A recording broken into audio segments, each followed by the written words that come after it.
masses. Headline edition, July 8, 1947. The Army Air Forces has announced that a flying disc has been found and is now in the possession of the Army. If the game is rigged, change the game. Game changer. I occasionally think how quickly our differences worldwide would vanish if we were facing an alien threat from outside this world. This is Fade to Black with your host, Jimmy Church, on the Game Changer Radio Network. I need your help to get to the year 1985. You're listening to Fade to Black with Jimmy Church on the Game Changer Network.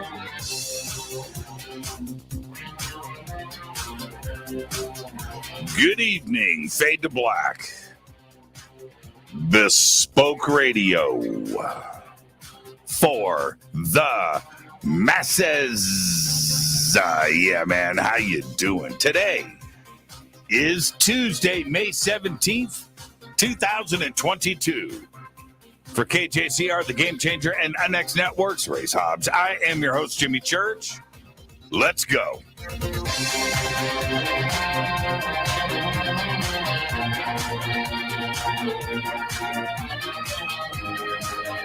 Tonight, we welcome on this very special UFO day, very special guest Jay Weidner is here for a night of the Esoteric. That's right, on the evening of the day that we had a UFO hearing in Washington, D.C. An amazing day today. Tomorrow night, right here, Randall Nickerson joins us. He just directed the new film, Ariel Phenomenon. It premieres worldwide on May 20th. Tomorrow night, we have the exclusive with Randall right here on Fade to Black. Thursday is another Fader night with open lines all night long. Coming up, we have sold out our tour in Egypt this October with Billy Carson. Yep, that tour is sold out. But coming up, I'll be in Detroit on June 5th for the world premiere of Billy Carson's Black Knight film. And the information for tickets for that event, red carpet, is right here, and it's in social media. And then right after that, June 18th, I'll be hosting Disclosure Fest here in Los Angeles on Saturday. It's a one-day event downtown Los Angeles at the Los Angeles State Historic Park, right there in downtown Los Angeles. And links to everything that I'm up to is in the description box below. It's on social media. We've got the websites there. Everything you need to know is right there. Tonight, I was supposed to be at the Hypocrisy show. Their world tour is going on right now here in Los Angeles. And it just turned out to be one of those days. And I am missing our friend Peter Tackern tonight. He just texted me, and man, I'm just so bummed out about that. But I get to hang out with all of you, and on this very, very, very historic day. So, Peter, have a good time tonight, my brother, and maybe I'll drive out to Vegas, and I'll see you out there. Okay. Follow me on Twitter at JChurchRadio. I spent a lot of time on Twitter today, starting at 5:30 this morning. I don't know if you saw that tweet. There I am, 5:30 this morning, making coffee, getting ready for the hearing that started at 6 a.m. So you can check out that picture of me prepping my coffee this morning right there on Twitter at JChurchRadio. For all things guitar, my music stuff, go follow me on Instagram, which is at Jimmy Church Radio. Go follow me over there. It's pretty interesting. I get it's just my little private world. That's all it is. It's no biggie, but it's a lot of fun. So if you're into guitars and music and stuff like that, head over to my Instagram channel, which is Jimmy Church Radio. Okay. I'm watching the Sandbox here on Twitter. I see Neil deGrasse Tyson. Earlier today, I was in a mood. And I was over with Lou Angeles on his show today, talking about the hearing with Christina Gomez, Jazz Shaw, Rather was there, and of course, and it was. I mean, for me, this whole thing is surreal and very interesting. And I was just in a mood, a great mood. But I stay off of social media. I do. Now, I'm on social media, but I don't get involved. And I just don't. People say what they want to say. I don't reply. Or people do. I just whatever. I don't open up the door for anybody. I don't have the time to anyway. But Neil deGrasse Tyson did a tweet today. And I'm reading the tweet. And I'm thinking to myself, here's a guy that literally thinks that he is the smartest person in the world. That's him. That's fine. And he is. He's pretty smart. But he thinks that. And that's a bad zone to go into. That's a real bad zone. Just do your thing and ignore the ego, right? But no, he's got to post some tweet and take a crack at the UFO community and aliens on this very special day, fun day. And I had to take a crack. I had to take a crack. And I wasn't the only one. And his ego, I don't think, I don't think he cares what, I don't know. Maybe he does. Maybe he reads through all of those replies today. But nonetheless, I got into it on Twitter today. I posted a lot of stuff, and I was in real time watching the hearing live, and I'm tweeting live, and I'm taking notes, and I was fully engaged for 6 a.m. Man, I'm toast now, though. I'm toast. I am toast. This me that you see right now, it's a facsimile. Oh, man.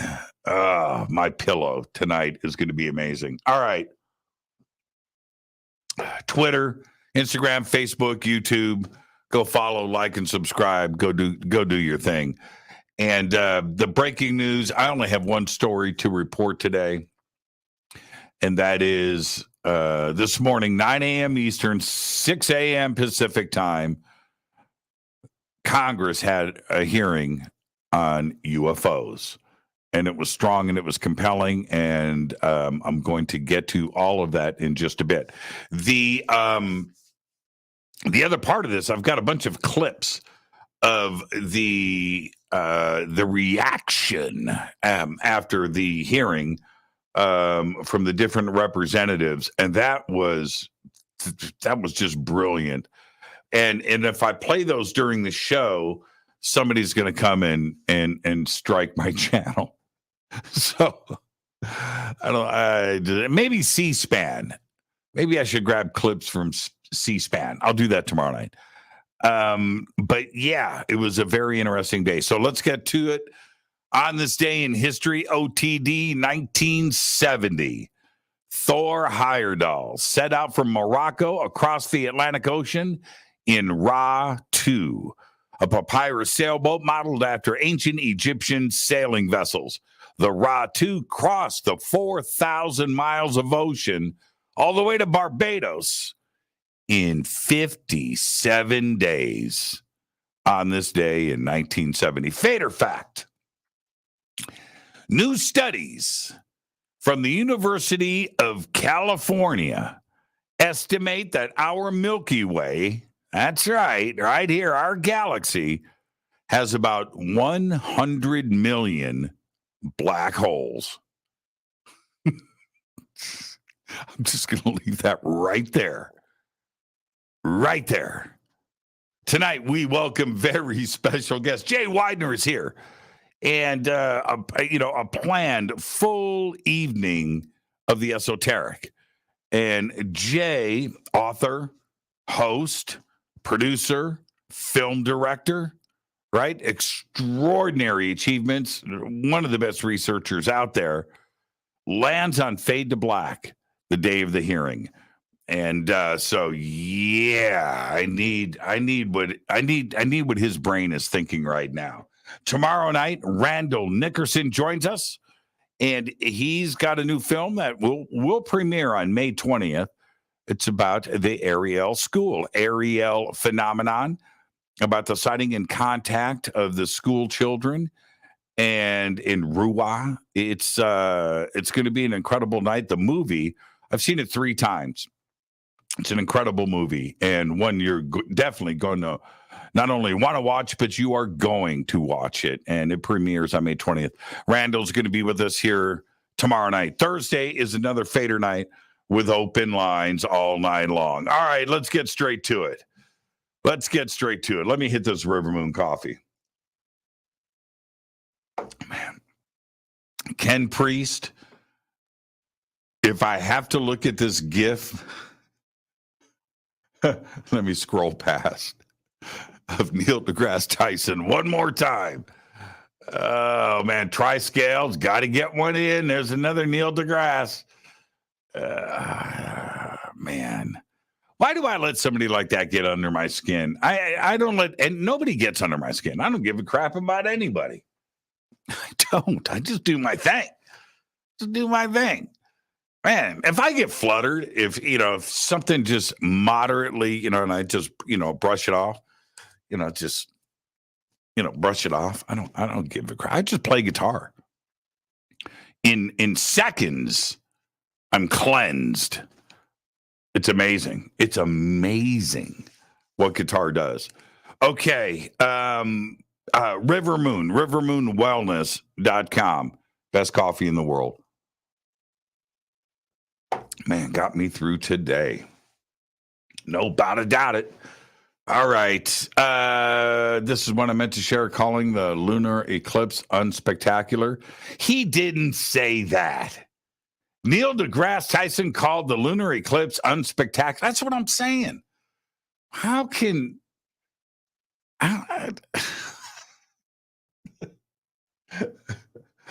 Do you guys know the definition of dolt? Right? D-O-L-T, dolt. That's Neil deGrasse. Right there. Okay. All right, that's it. I just called Neil deGrasse Tyson an adult.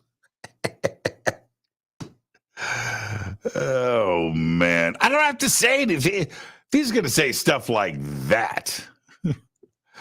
That's awesome, CJ. That's a good gift right there. I think it's a real gift. Okay, the smiling dog. It all went down this morning, and here's the thing. Let me start off with this before I get to the hearing. I just watched in the past week. I watched a documentary. It's incredible. It's called Our Infinite Universe. And go and check it out. It's brand new, 2022. Excellent production, excellent knowledge, and it's right there. And I didn't know anybody in this. Normally I do. It's crazy how many astronomers I know by name and astrophysicists that I know by name. Know them all, seen them all. And anyway, it's an incredible documentary, and it's the first 5 or 10 minutes of it are just so quotable. Like I mean, I could rip it off and transcribe it and just read it off, because it's the way that I feel. It's the things that I like to project and say, and it's stuff that I like to share. And that being said, the documentary presents the obvious, which is infinite means infinite. And therefore, this is right from the documentary, there are infinite versions of me, infinite versions of this planet, infinite versions of you, infinite versions of the universe, just infinite. It just goes on. And one of the things that they point out in the documentary, something that I've repeated many times on the show, but when you see it in a great production like this, it just starts to drive home. Like, everybody else is getting it, right? It's not just me. It's not just you. I mean, this is everybody. Well, the other thing that they point out is our observable universe, what we know is actually quite small. The rest of it that we can't see and we will never see goes on forever. We don't have a clue about how many galaxies, stars, planets, and life is out there. We don't know. It's that big. How big? It's infinite. All right. Then they point out, if that is indeed the case, and they go on and on and on, every planet has a star. Every star has a planet. And if you take it to the extreme, and you think about our Earth, right? And you back out and you look at the universe, our planet is nothing. It's insignificant in the numbers game, right? Infinitely small little speck. And now think about this. There's a famous quote. There are more stars in the universe than there are grains of sand on all of the beaches and all of the deserts on planet Earth. And you think about all that sand, right? That's incredible. How many stars are out? All the sand on the planet, right? And you go out to the biggest beach where you can see in both directions. It's big, it's wide, it's big. You go, you get a scoop of sand and it's in your hand, and you take out one little grain of sand off of this beach, and that's our sun on this planet. That single grain of sand is our sun. And right next to that little grain of sand is a little speck of an atom, and that's Earth. And then on Earth is surrounded with all this sand, and that's the numbers game. So when you think about all the sand on this planet and you back off and you think about where Earth is in the universe, yes, that is true. There are more stars than grains of sand on this planet. That's crazy. And then you take it to the next level. Every one of those stars has at least one planet. How much life is out there? Infinite. I've been saying it all along. It's infinite. Which brings us to today. Neil deGrasse Tyson. Which brings us to today. Today, we had a hearing. It lasted for 90 minutes. It was supposed to last for 2 hours. Lasted for 90 minutes. All right. House hearing on UFOs. Chaired by Andre Carson of Indiana, the man. And Andre starts off now, and I'm wondering, now, you know what? I'm going to get ahead of my skis. I'm wondering at the beginning, is this going to be about ET? Are they even going to mention ET? Will it even get an honorable mention? Or is this just going to be about defense and protecting our skies and the security of the nation and adversarial advanced technology, and somebody's taking a leap in tech, and we've got to figure out what they've got, and that's what we're doing, and we've got the data, we've got the sensors, and we can't let the enemy know what we know about them, and therefore it's going to be classified here. You know, is it going to be all of that? Or is it going to be something more? Will we get a little breath of something? Well, it turned out that the hearing, although it was 90 minutes long, the first half was just that. Defense, technology, China, Russia, you know, what this may represent for the security of the nation and our military and training zones and areas and all of that. and budgets and reports and okay, all right, and we expected that. That's fine, but it turned out that was only the first half. The second half of the hearing took a dramatic turn. Okay, so it started off. You got Andre Carson, and he does his introduction, and he starts off out of the gate. Project Blue Book.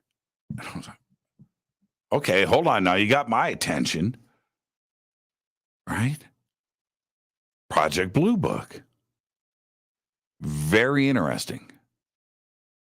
And then we found out that this open public hearing coming from Andre Carson, the open public part was going to happen now, but later on in the afternoon, it would be followed by a closed, classified briefing. Now, we don't know what happened there, but we're told that at the beginning. And so then it starts off with Representative Crawford. He opened immediately with,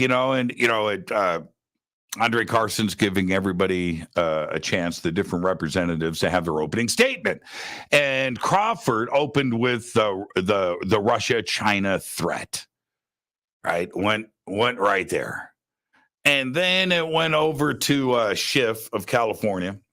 And Schiff opened with, I think he chairs the committee, actually, the Intelligence Committee. Schiff opens up with his statement that UFOs are one of the world's most enduring mysteries. Got my attention.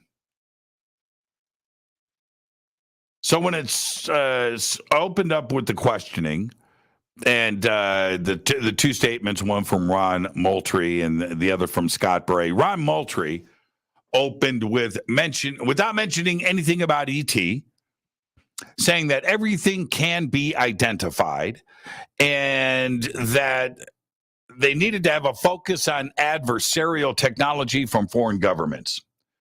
And then he also mentioned everything else is probably natural phenomena, his words. Scott Bray opened up with how the UAP task force collects data on UAPs. That's what he said. He didn't use the new name for the UAP task force. And how they collect data in our airspace. He mentioned a category called possible scientific discovery, which felt to me like he was trying to say the detection, discovery of alien life piloting these craft.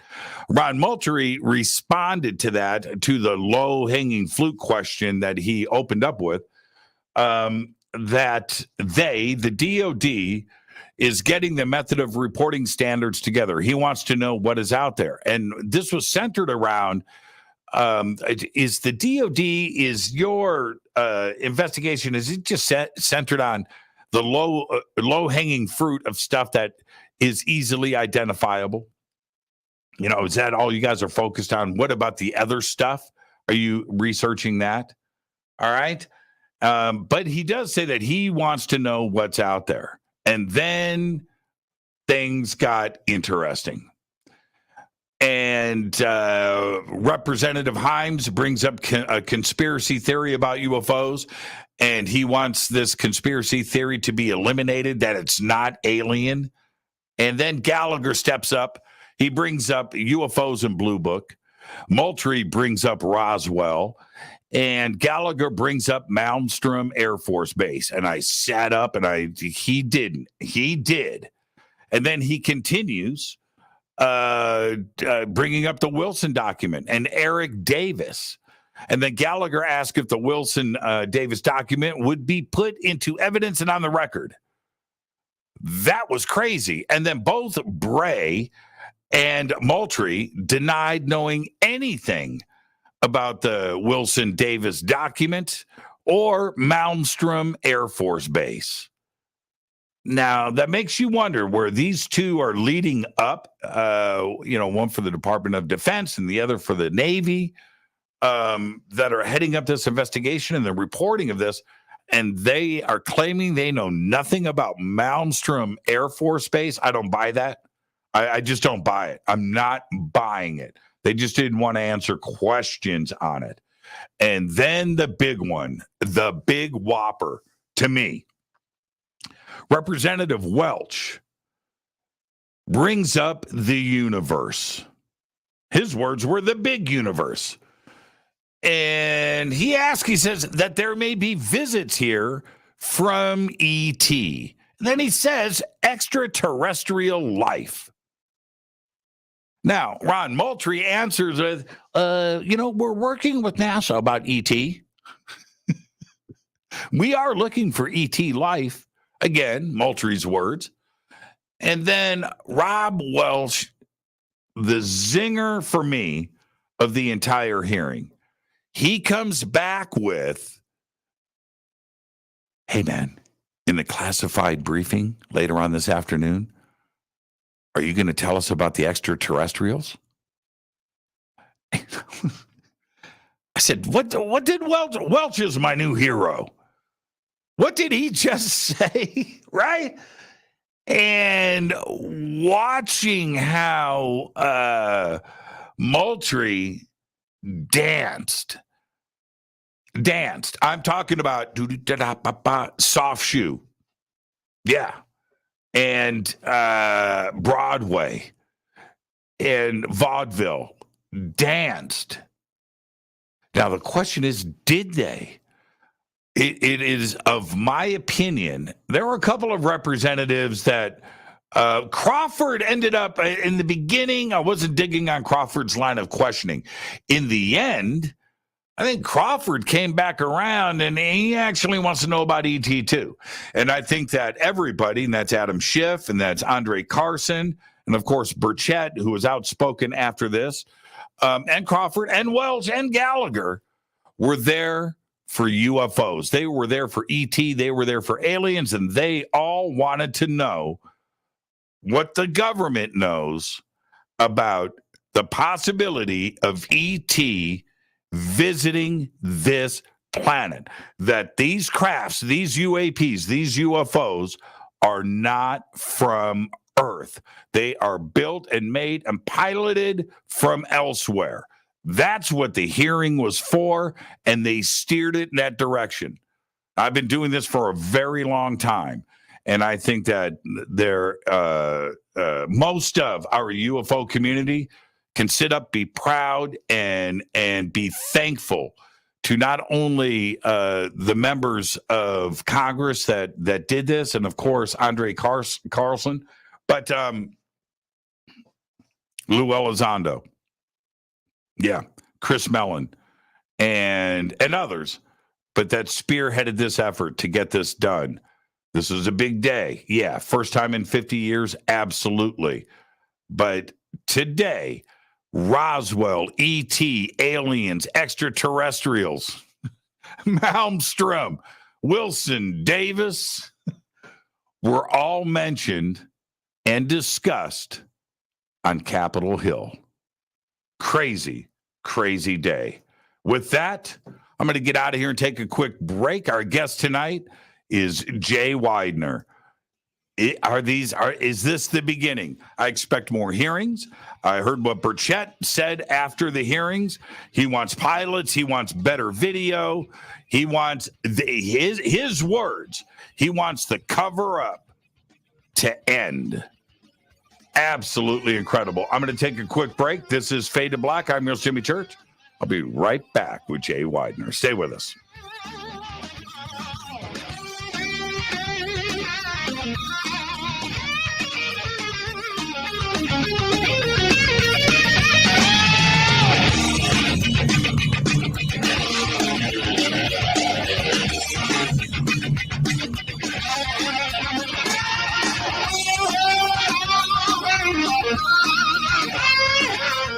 This is Nicole Church, daughter of you-know-who, and you're listening to Fade to Black on JimmyChurchRadio.com and the Game Changer Network.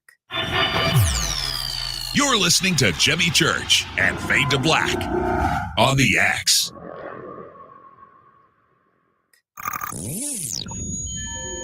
You're listening to Jimmy Church, Fade to Black. Fade to Black will now pause for alien identification. The station that talks the net. Introducing the Game Changer blend from River Moon Coffee that delivers a customized blend made specifically for the Fadernauts. If the game is rigged, change the game. It's a bolder cup with some bite.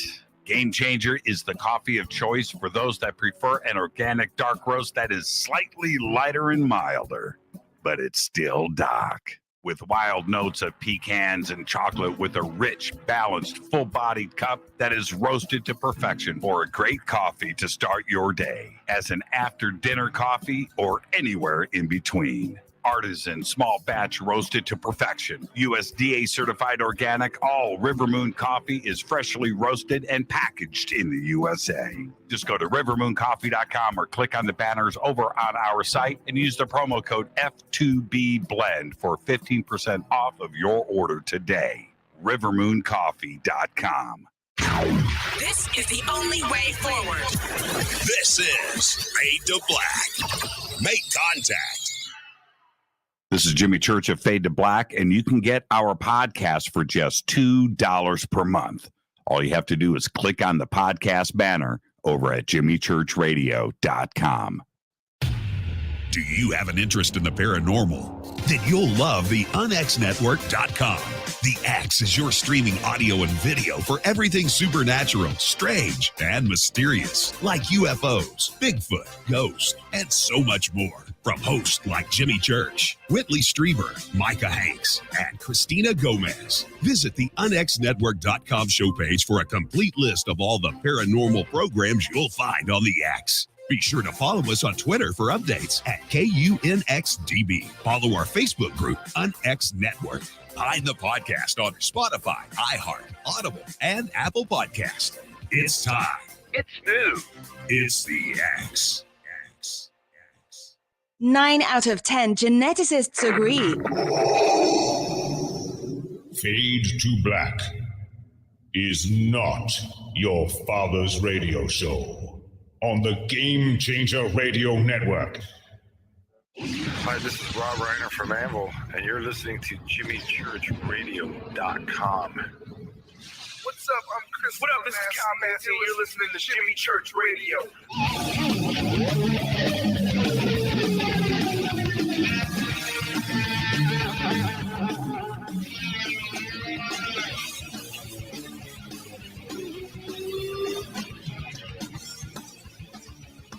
All right, welcome back. Fade to Black. I am your host, Jimmy Church. Big day today.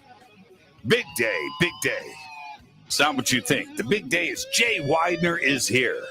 Called by Wired Magazine an authority on the hermetic and alchemical traditions, Jay Weidner is a renowned filmmaker, author, scholar, considered to be a modern-day Indiana Jones. That's used too often, but in Jay's case, it applies. He has gone around the world on a quest to find clues to mankind's spiritual destiny via ancient societies and artifacts. His body of work offers great insight into the circumstances that have led to the current global crisis. That's right. He is a director. He's a writer of the feature film The Last Avatar, director of the critically acclaimed documentary Infinity, the ultimate trip. Love that movie. And Journey, Beyond Death, and writer-director of the documentary series on the work of Stanley Kubrick, Kubrick's Odyssey, and Beyond the Infinite. All of Jay's links are right there at jimmychurchradio.com and throughout social media. Now I would like to welcome back to Fade to Black, the one and only. There he is. He's right in front of me, Jay Weidner. Hey, Jimmy. How you doing, man? Doing good. How are you? I'm doing pretty good. I got a little strange echo with me. Your speakers are.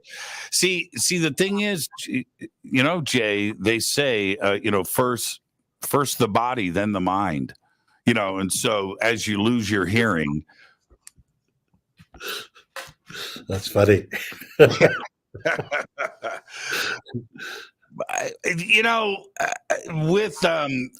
I'm so interested as where your mind is right now, because not only have you been pushing the boundaries, and we've done some excellent shows over the years. Yeah, the echo, Jay, it's a little bit much. You might have to switch to headphones. You might have to switch. Yeah. I can hear myself. Yeah. Okay. In that, okay, it's better. It's better. You've got it so low now. Jay's going to go, huh? What'd you say? Can you repeat that? I can hear you. Okay. Not that old. Okay. All right. But you look great, when we have a day like we did today, where you have Roswell, Malmstrom Air Force Base, Blue Book, ET, extraterrestrials, all and much more mentioned and discussed on Capitol Hill in an open public hearing. That's a big friggin' deal, man. And what's going through your mind right now? How are you starting to absorb this? Well, I think they're trying to they're getting us ready for something that's going to happen here, I think, within the next year. And it's part of the Great Reset. It's part of this cultural change that they want to bring about right now. And I consider it a very positive thing, actually. And at least somebody's doing something up there on Capitol Hill, and and instead of just mucking up everything. So I'm encouraged by it, and at the same time, I know that there's intel forces at work that are trying to manipulate us and change the way that we look at things, and so I'm kind of dodgy about it too, and I'm sure you are. And so I think it's part of this weird psychological spiritual awakening that's going on. And if Congress, the way that ideas move through culture and society is, usually it's the mystics who have the idea first, then the second group that gets the idea are the artists, then the third group that gets the idea are the scientists, and the last group to get the idea are politicians. So the fact that politicians are now discussing this in the open means that the mystics and the artists and the scientists that preceded all of this were correct, which is a big thing, because now it's solidifying down into the material level, which is what politics is, low level vibe stuff. And that's meaningful in a very, very big way. That means that we have managed to take this idea and permeate it through all four aspects of society. It went from people meditating in the Mojave Desert in the 1950s to Stanley Kubrick and Steven Spielberg making great movies about aliens and UFOs, to Jacques Vallée and all the great scientists that came off after that. And then finally, now today, it's hit home. We've hit a home run here. Even if they do try to massage the data, which they will, it's already out of the bag. And now we're going towards what I think is going to be either a meeting with a real extraterrestrial or some kind of fakery. I don't know which one it's going to be, but you know what? These days, our eyes have been so wide open that I don't know if they can do any fakery on us that well anymore. They do things like the Ukraine war and that stuff, but that's far away and it's not on camera and it's an abstraction. But if they're really going to introduce us to an alien race, we're going to demand answers to a lot of questions. And if those answers aren't really forthcoming, then we're going to know there's something else going on. So it's amazing. It's amazing. I didn't know what to say. I was watching it today going, what? After watching all of this jammed up propaganda for the last 50 years, to see this is like very curious. That's all I can say.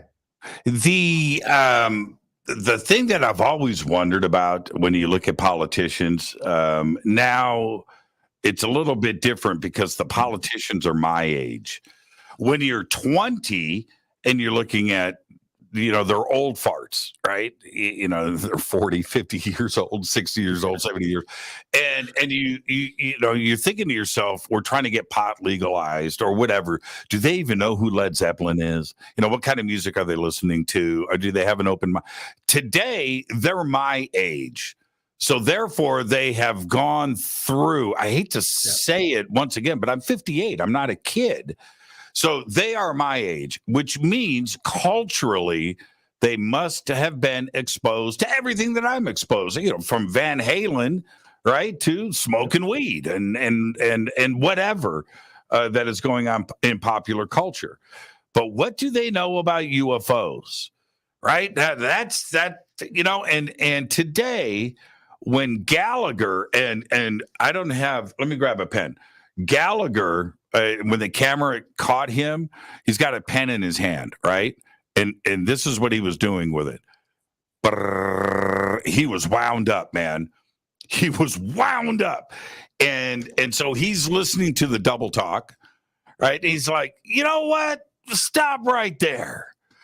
What do you know about Malmstrom Air Force Base?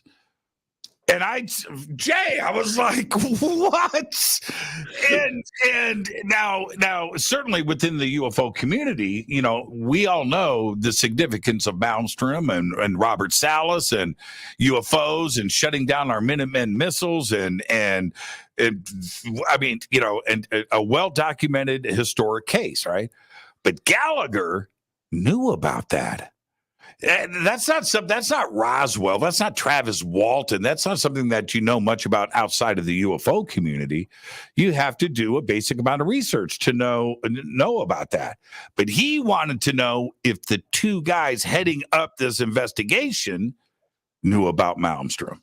And they responded with, no, never heard of it. And he was like, he loses it. This whole wound up thing that he was doing. He's like, man, that's, and I was like, okay, here we go. And then he says, okay, what about the Wilson Davis document? Whoa. He brought up Wilson Davis. And I guarantee you, I Richard. didn't see that part. How did they react? Again, we know nothing about it. And he goes, it's with Dr. Eric Davis. You mean you don't know about the content of the Wilson Davis doc?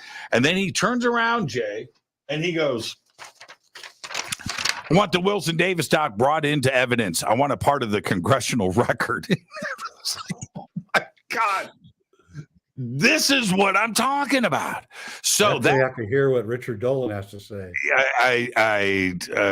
We will. You know what? He's like the busiest man on the planet right now. He's doing this thing. But I'll follow up with Richard tomorrow. But here's the thing: that question is kind of answered, isn't it? Where these guys, and Gallagher's younger than me. He looks like he's in his mid-30s. He's a pretty hip guy. He's pretty cool. But what do you make of that, where we actually have, members of Congress, representatives that won their elections, right, by the people that know about the UFO subject? Well, I think it's out into the culture now, and I think that's proof of it. And the fact that he knew about the Davis Wilson stuff is incredible. And because that is really not known by a lot of, even in the UFO field. It's maybe 10% of the UFO field understands why it's even important. Right. So I don't know. I suspect that the disclosure movement is actually happening, and that these guys know that the way out of the current financial predicament is to release this technology, and they're starting to force the situation because that's their career. If they can't find a way out of where we are right now with energy and food and high prices and everything, the only way out is technology. We have to innovate our way out of it, and they have the technology. You and I both know that they have 40, 50, 60 years ahead of us technology that they are keeping in secret because of basically the war Sun Tzu saying that, you have to keep everything secret because you don't want your enemy to find it. And they're living by that war doctrine. And yes, it's an intelligent war doctrine, but we've kind of got to get beyond that, because if you destroy the entire planet, well, what the hell does it matter? So that's where we're at right now. And I think that they need to find a solution to these problems, man. And especially a guy in his 30s like that. He's got 35, 40 years ahead of him. And he knows, he's looking at the inflation. He's looking at all the problems that we're facing. And they're like, we got to find a way out of this. And if these guys on the fringe are saying that they have this technology and we see proof of it, and they're admitting it in a limited hangout, then we want to see all of it. I think that's what we're on the verge of. I think that all the work that we've been doing for the last 25, 30 years is beginning to pay off in the moment of crisis. It takes a crisis for this thing to go over the hump. And I think we're in that crisis right now. And it's not going to be, the World Economic Forum and all that. None of that's going to happen. Right? We're not going to own nothing and be happy. None of that's going to happen. What's going to happen is that we're decentralizing, and we're going to use these technologies to help our local communities grow food and have energy. And it's not going to be this big, huge, wide thing anymore. It's going to be a much more decentralized thing. And these technologies and this knowledge is going to lead to that kind of world, what I call the Aquarian world. And this is such an Aquarian thing that this would happen,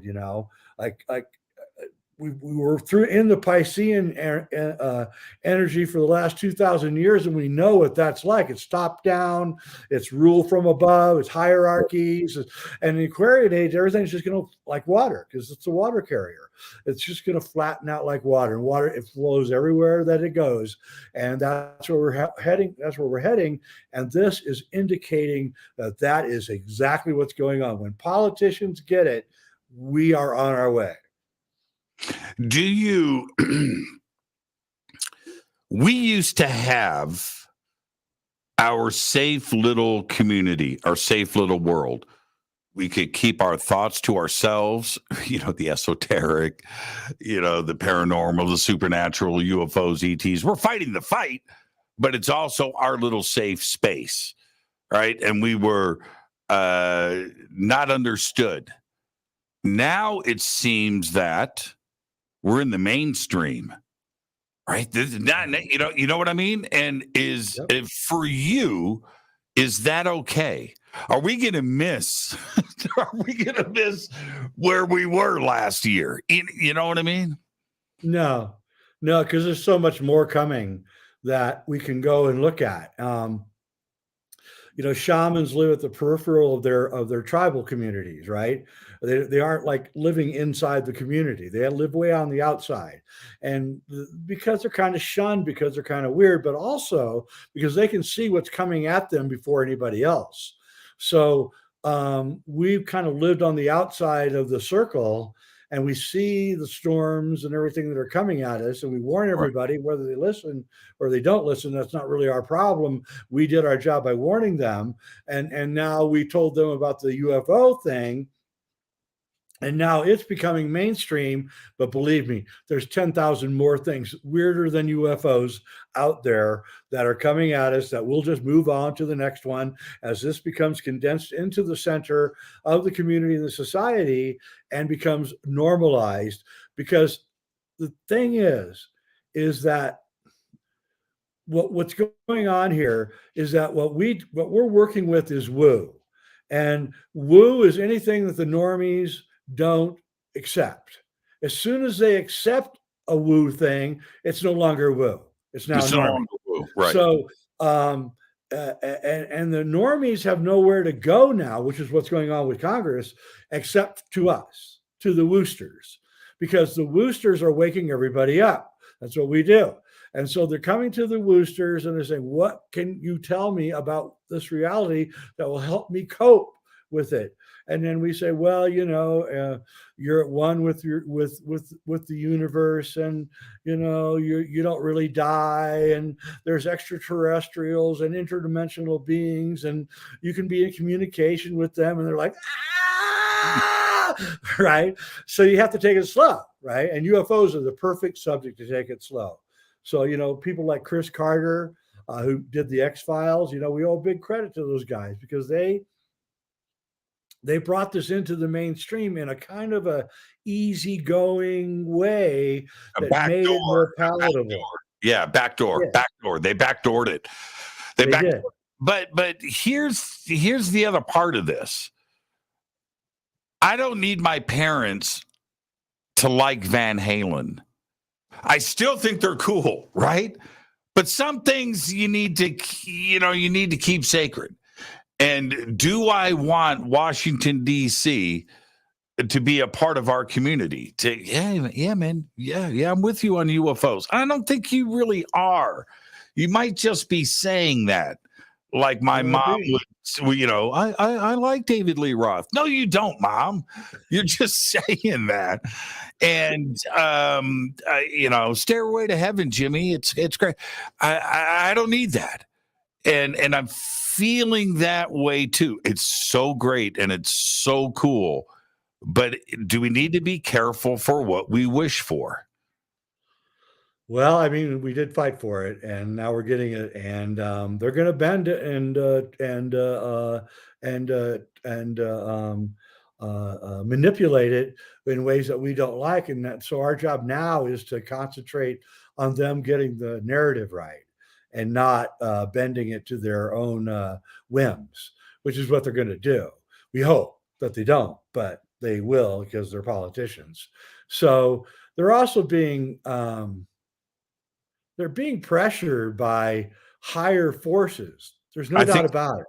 Yeah, I think so too. So we have to ask ourselves the question, what are these higher forces within the intel agencies and the military?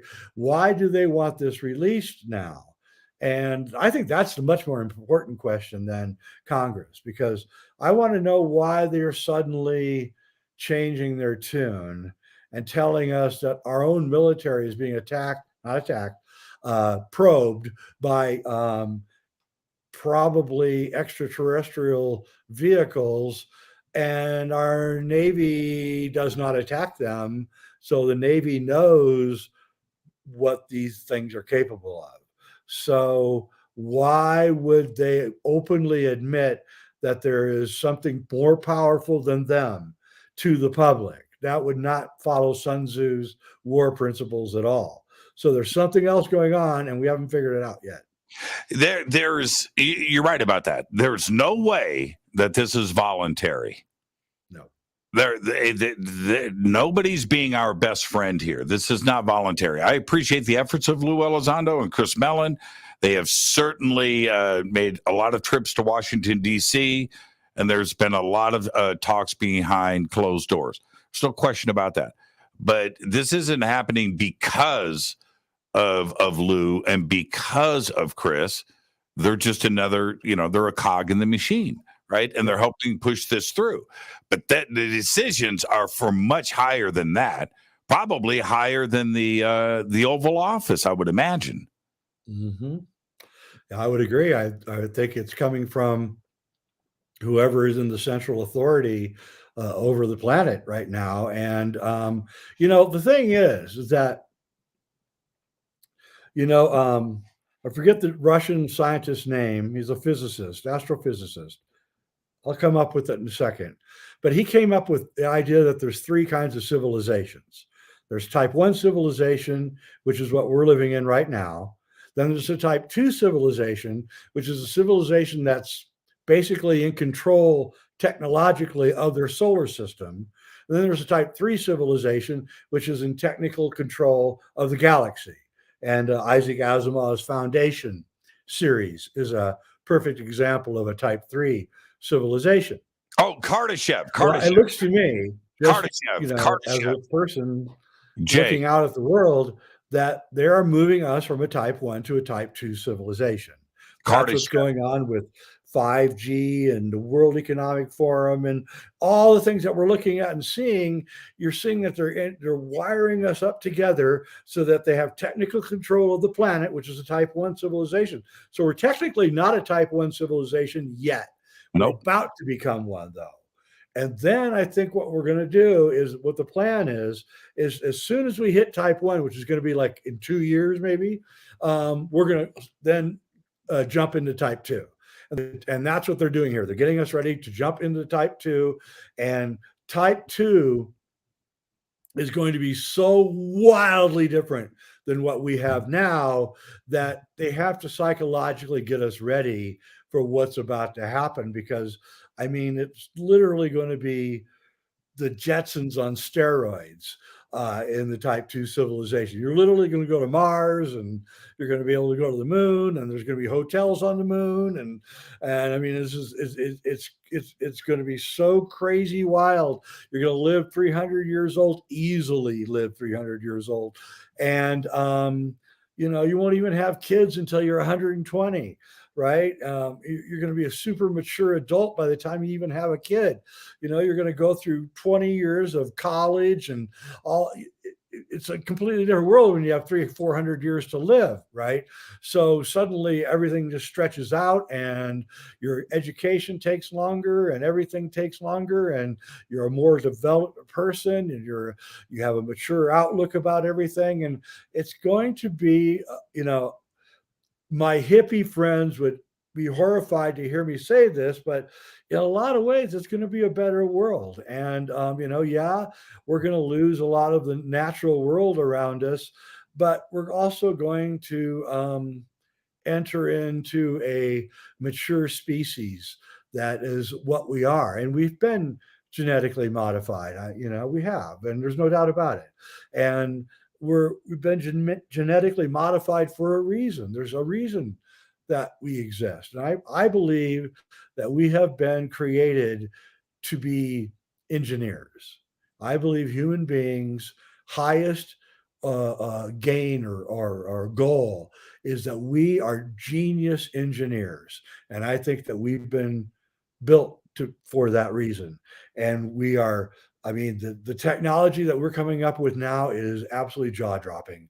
And I think even the aliens are impressed by what we're doing. And, we got to watch it because it's very toxic, this technology too.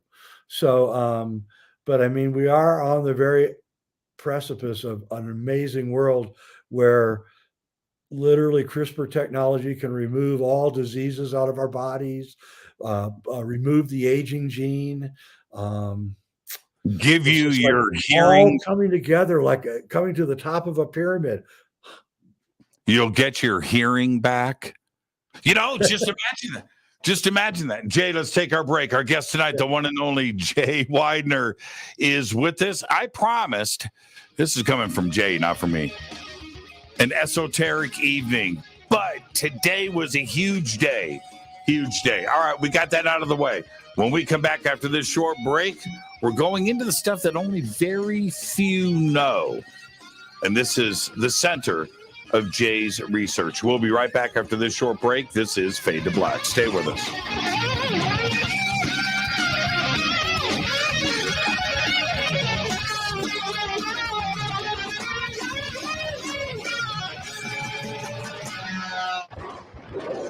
This is Fade to Black with Jimmy Church on the Game Changer Radio Network.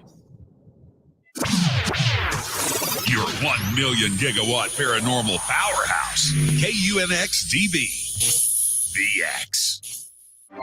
This is Billy Carson, founder and CEO of ForbiddenKnowledge.tv. ForbiddenKnowledge.tv is the fastest growing and one of the most watched networks in the world. I would like to personally invite you to check out our expanding library of TV, film, lectures, and special presentations. ForbiddenKnowledge.tv has over 6,000 videos covering lost history, health, UFOs, spirituality, and our future. We are committed to our community, and with my personal invitation, you can, right now, get your free 30-day membership at ForbiddenKnowledge.tv. Your own library of information starts today at ForbiddenKnowledge.tv.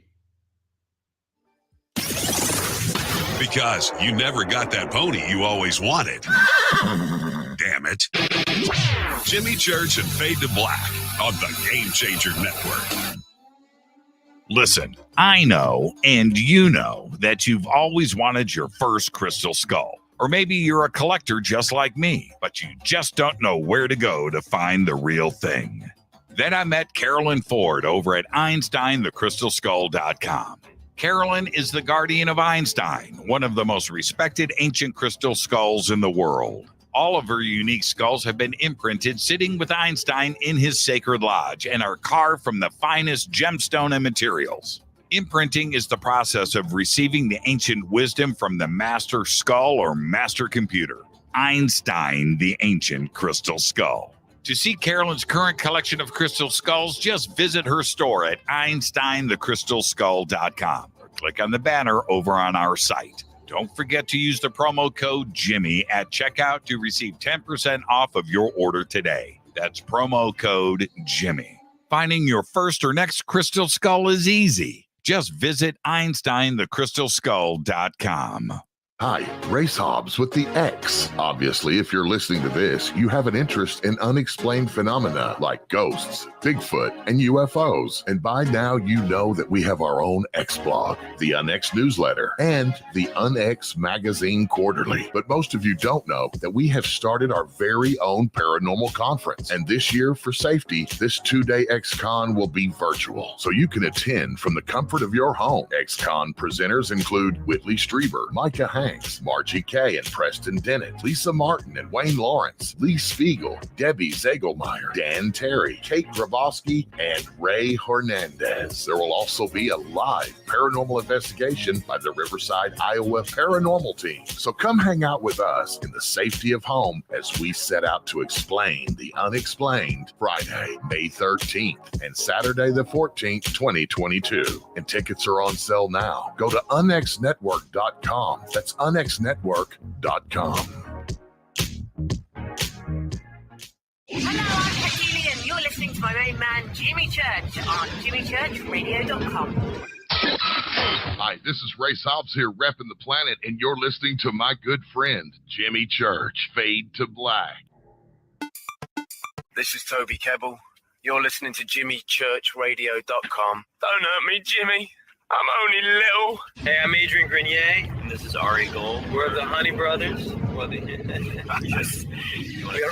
Honey Brothers. Hey, I'm Adrian Grenier, and I'm Ari Gold. We're the Honey Brothers, and you're listening to Jimmy Church. The Revolution.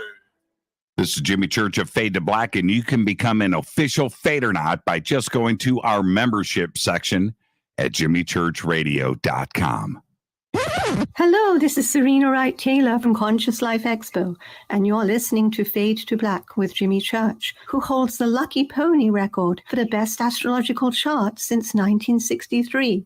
True story. This is Micah Hanks of the Gralien Report, and you're listening to Jimmy Church on Fade to Black.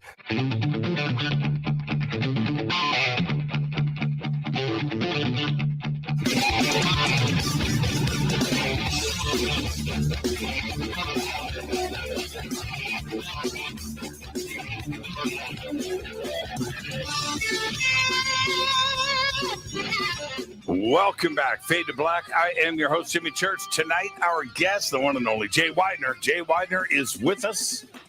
It's a full evening of the Esoteric, and we're going to jump straight into it. And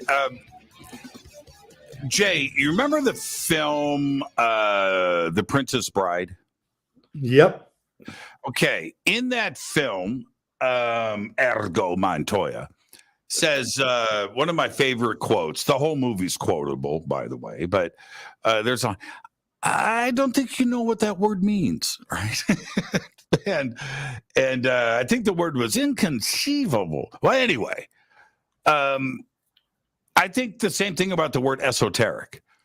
I think it's used a little bit too freely, and most don't understand the true meaning of esoteric. Now, I'm going to you for this. What is esoteric? What is the esoteric? Esoteric would be the study and the communication with the invisible forces that surround us. And not everybody is capable of understanding these invisible forces, but some of us are, and we are extremely attracted to them. and we understand that there's dark forces and light forces, and esotericism is about being able to discern which of these forces you really want to deal with, and which of these forces you don't want to deal with. And it has a lot to do with protocol and understanding intrinsically. So it's not just something that comes from inside, but it's also outside. So you have in the exoteric, you have esoteric principles. For instance, sacred geometry is an exoteric thing, but it's an esoteric principle. So it's the relationship of time and space. And that is a lot of what is going on in the esoteric world, is that we are exploring the multidimensional world that is invisible to us, except for occasions when it breaks through. And that, of course, when those manifest, then we now know that what we were looking at was real. And so we're looking for those sudden moments when the esoteric becomes exoteric, and we can actually see what happens. That's why UFOs are so fascinating, because we're not sure if we're dealing with an esoteric subject or an exoteric subject. They're definitely real. So we know they're exoteric, but they also have this strange esoteric part of them, where they're very concerned with our well-being, with our planet's well-being. And so this is also the same things that people who meet beings in the esoteric world, they have the same exact concerns about us that the people that are the UFOs have about us. That's why it's so weird. The same thing with psychedelics. The fact that UFOs and psychedelics both emerged at the same exact time in history is a pretty weird thing. In the 1950s, they both emerged. And both of these different aspects of reality had beings within them that were telling us the same exact thing. You're ruining the planet. You're destroying yourself. You're killing everything. You got to stop, right? And this is the message from the esoteric world about our view of reality. And what we're doing is, because we reject the esoteric, we're destroying our reality. We're destroying our world. And it's vitally important that we reconnect with the esoteric, so that we understand that this is not a limited material world. It's an unlimited non-material world. And so if you have a material world view, then you created limits to your reality. If you have a non-material view, there's no limits to your reality. Your reality just keeps expanding outwards and outwards and outwards and outwards. That's why I'm not worried about the mainstream grabbing the UFO. There's 100 realms going outwards that we'll go for, that each one weirder than the one before. And these things are real. I had a friend 20 years or so ago, 25 years or so ago. He was working on a construction site, and a gigantic, huge hook on a crane was swinging wildly because the crane was out of control, and it hit him in the head, like really hard. I'm talking about a crane that weighs like a hook on a crane that weighs like 300 pounds. It hit this guy square in the head and knocked him out and gave him this gigantic concussion. And he was in the hospital for like 3 weeks. And at first we thought he was going to die, but he pulled through. And then, one night he calls me up. He says, "Jay, you know what?" I go, "What?" He goes, "Well, I got out of the hospital and I went back to my apartment, and there were beings in my apartment, and they were walking around." And I went, "What?" He goes, "Yeah." And I sat down and I was looking at him. I was sitting at my kitchen table, and they're short. They're humanoid, but not humans. And you could kind of see through them. They're like diaphanous. And he said that that I was watching them, and one of them noticed that I noticed them, and started going up to his buddies and pointing at me and saying, "Look, he notices us. He can see us." right? And the guy said, I got so flipped out by this experience that all I did when I would go to my apartment is look down at the floor and act like I didn't see him. Eventually this faded out, right? This episode faded out as his concussion got better, the bruise to the brain got better, right? But this happens a lot where people will have a brain injury and suddenly they start seeing the manifestations of the invisible world. And what I'm saying is that right now, you and I and all of us are surrounded by literally billions of invisible beings. They live in a plasma, etheric world. They're all around us, and a lot of them want to actually help us. And because we don't see them, they get frustrated with us, and they do want to help us. And I'll take a lot of I don't trust channeling. I'm not a big guy into channeling, but I think a lot of times channeling is real, and it's these beings trying to come through and help us. So we're manifested as physical beings, but we're really spiritual beings who have lost our way. And if we don't find our way, we're going to destroy this world. And so it becomes incumbent on all of us to show that spiritual people are happier. They just are. People who believe in these other worlds, it's been shown by tests that they're just happier people. They're more satisfied with the world. They're not afraid of death. They don't lie. They don't cheat. They don't steal. They would never do anything like that because they know that everything is a blemish on their soul. So I get really frustrated with the New Age because like right now the big thing is ascension, right? And I don't know what ascension even means. I'm like, I've read every deep esoteric book ever written, and some that nobody's ever heard of. And ascension doesn't come up in any of it. You ascend when you die. When you die, if you have lived your life right, and your soul is lighter than a feather, it will go up into the higher realms and you will ascend. If your soul is heavier than a feather, you will descend into into Hades. Essentially, this is what all the religions and spiritual traditions from Egypt to India to everywhere they teach these same things, and but they don't teach that you're going to cheat death by getting out of here without dying or anything like that. So ascension is sort of like the Christian New Age version of the Christian rapture. And so it's a sloppy term that means everything to everybody and nothing to anyone.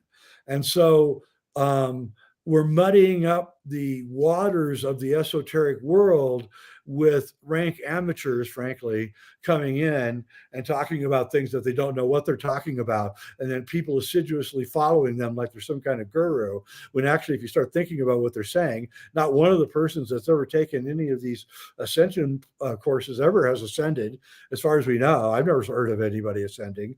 So, outside of dying, everybody I know that studied ascension that has died has ascended. So, and the other thing is this, and a very important part: death is a very important spiritual initiation. To think that you can avoid death in any way is a huge mistake. Death is a gift. The past life experience, the regression into your own life that Daniel Brinkley talks about, this is like really important to your spiritual health. So this idea that you're going to get, go get around death by ascending before you die is just not true. It's not going to happen. Alchemists try to live a long time, but they don't try to live forever. They only try to live a long time because they're working on alchemy, and alchemy is a complicated subject that takes a long time to fathom. So the esoteric tradition is under attack right now, I believe, which is one of the reasons I said yes to coming on the show, because I wanted to straighten out a lot of this stuff. There's another element to the esoteric community, and again, like going back to the pure definition of esoteric, which is also knowledge only known to a very few. And what do you have to do to get into the esoteric circles? Is it by initiation? Is there an application you fill out? You know, you know what I mean? You just can't waltz into the esoteric community and be exposed to the good stuff. No, a famous French alchemist that I used to study with, who's now dead, he told me that all of the masters are gone, Jay. Only synchronicity is your master. And I went, what? Synchronicity? Coincidence is my master? But now I realize that what it is that if you're seeking, then things will come out of nowhere for you. And if you don't understand that, you will not see these things and you will bypass them. But if you do see these things and you go after them, then you will find great riches. So the universe is pushing stuff in front of you and going, hey, Jimmy, look at this. Look at hey, Jimmy. And you're like, then one day you'll, oh my God, this is the most important thing I've ever seen. Right. And, you know, mine was a used book sale at a dying old man's house in Studio City in California. You know, I walked past the house. I saw there was a book sale, a used. He just died, and all of his stuff was up for sale. His old wife was there selling the stuff, and the guy had this most incredible esoteric book collection. She had no idea what it was. I had $20 in my pocket. I offered $1 a book. Walked away with about $10,000 worth of books for $20, and there was a synchronicity that if it hadn't happened, I wouldn't even be here today. So, and if when you get to be my age and you start looking back at your life, you see these moments where you did this thing. You made a decision, you made a turn in the road.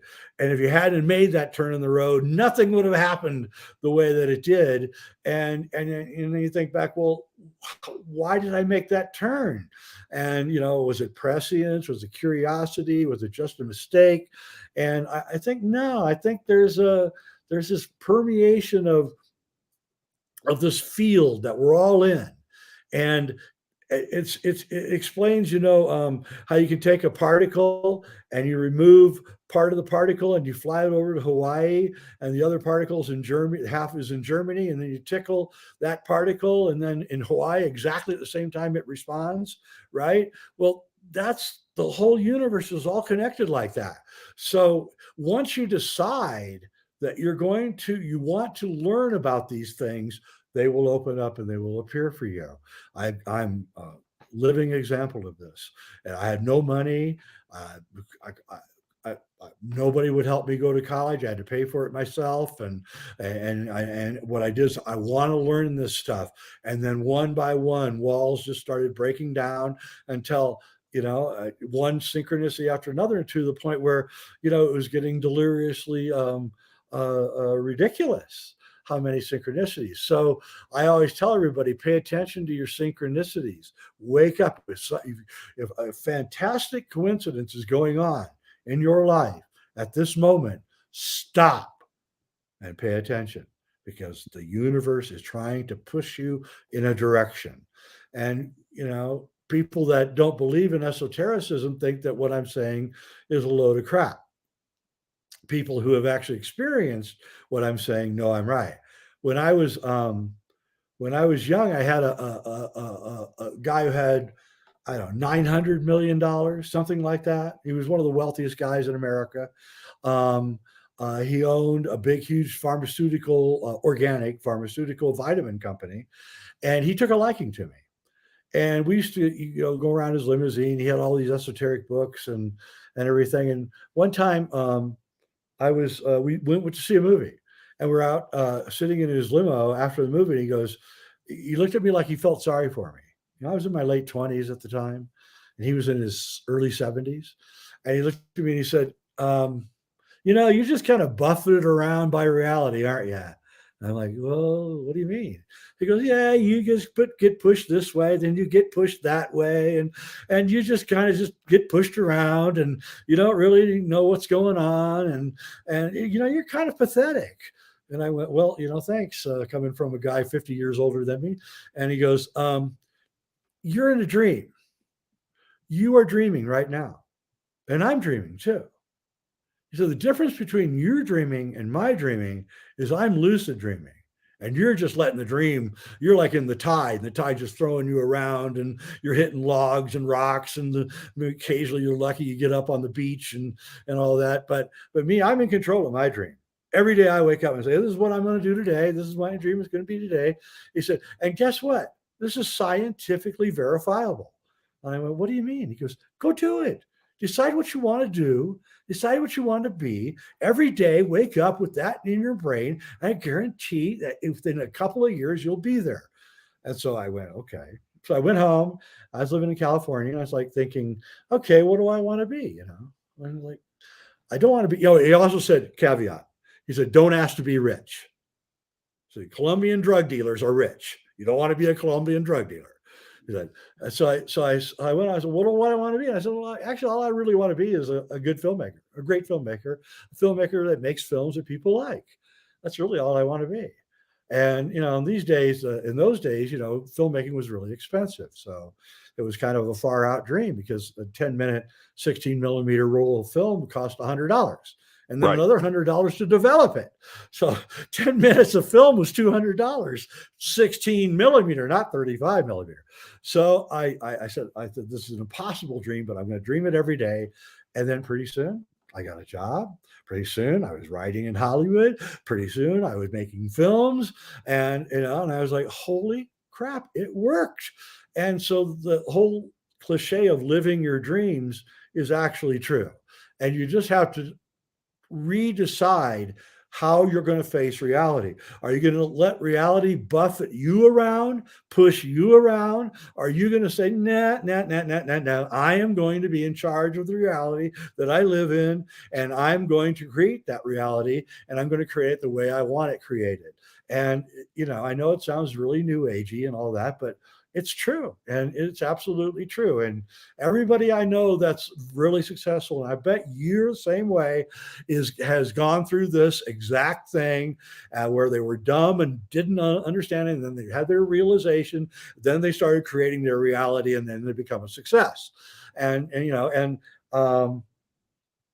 losers hate successful people. And it's just a given. They hate successful people. So the best thing we can do is teach losers how to become winners, and teach losers how to rethink, redo their mind, so that they're not a loser like I was when I was 26, when this guy was helping me. And by the way, I didn't appreciate what he said to me. I went home angry. I think I drank bottle of wine that night. I was so pissed off at the guy, and then woke up the next day and went, the guy's right. I am a loser. And and this guy was a huge impact on my life. I mean, he had the most incredible esoteric book collection that I've ever seen. In fact, to this day, I can't find a lot of the books that he had. And then what was so weird was it was like a 2.5-year relationship, and then he just faded away, went somewhere else, and I faded away, went somewhere else. And so it was just this little short span of time where I had incredible revelations given to me. And that is so, Jay, that is so Carlos Castaneda, Don Juan. Yeah. Yeah, it is. You know what I mean? That's a weird little thing where somebody like that comes into your life unexpected and then exits, right? And that's it. It's such a Don Juan. Talk about esoteric, right? A new agey thing that Carlos Castaneda used to write about. But you look back at your own life and you can see those moments and see where Carlos, exactly what he was trying to tell us. Oh yeah, he was a very profound guy, and I totally believe that what he went through was absolutely real. I don't believe that he made any of that up. It's too authentic, just too authentic. So, and that's the thing. And then so when you get to be in your 70s, I'm not in my 70s yet, but I'm approaching it.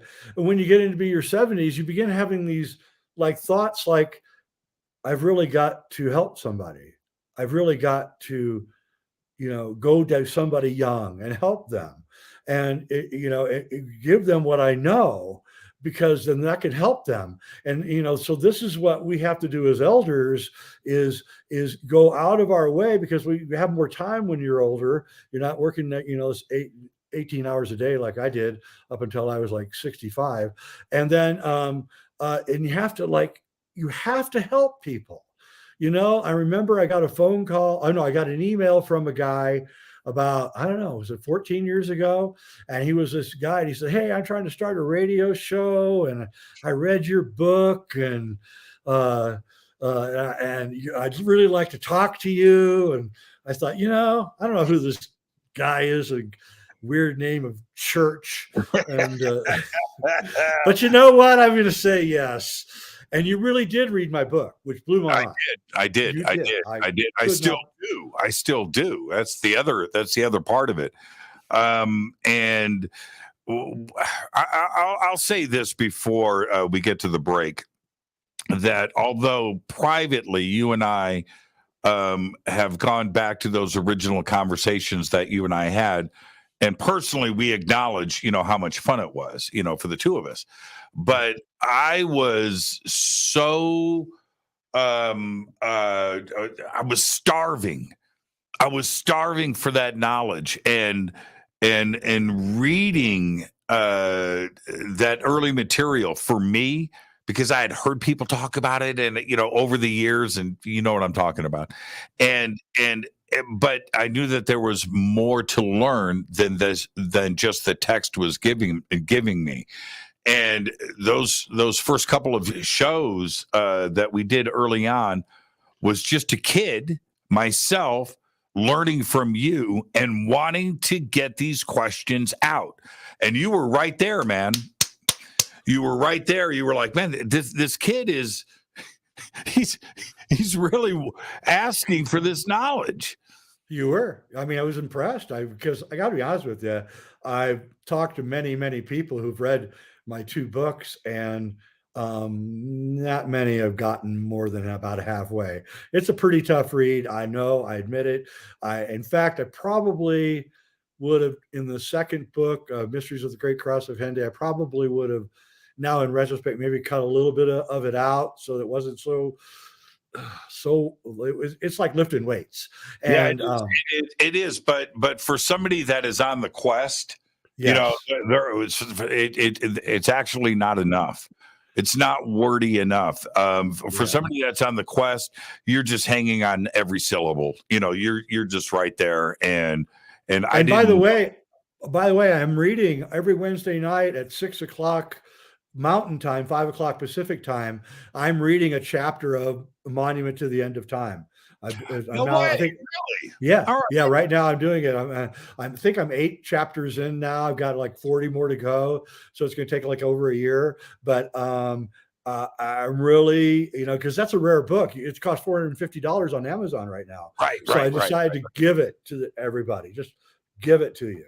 So it's all free. Anyone can listen to it and pick up the information and not cost you a dime. In your voice. That's pretty cool. Let's take our break right here. Our guest tonight, the one and only Jay Weidner. Now, we are going to take another turn into the esoteric when we come back. It's a big surprise, too, as well. So stay right there. This is Fade to Black. I am your host, Jimmy Church. More with Jay Weidner after this short break. Stay with us.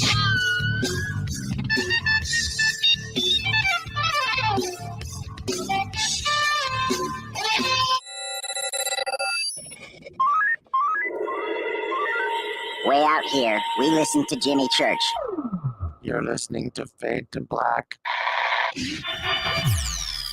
You're listening to Jimmy Church and Fade to Black on the X.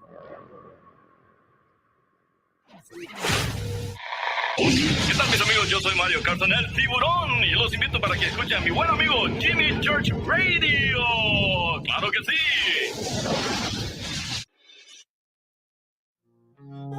This is Jimmy Church of Fade to Black, and this year, June 18th, 2022, the Disclosure Fest Foundation presents the Mass Meditation Initiative.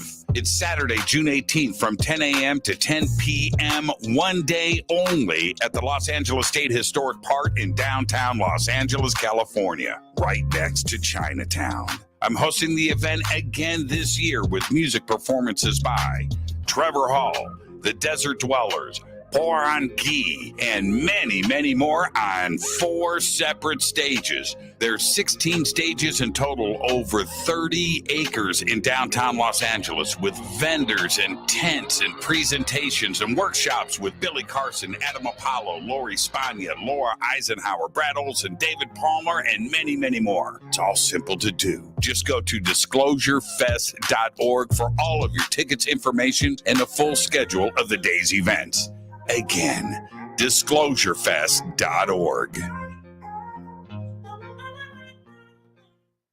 Do you want to be an official Fade or not? Of course you do. This is Jimmy Church of Fade to Black. Just go to our membership section at jimmychurchradio.com.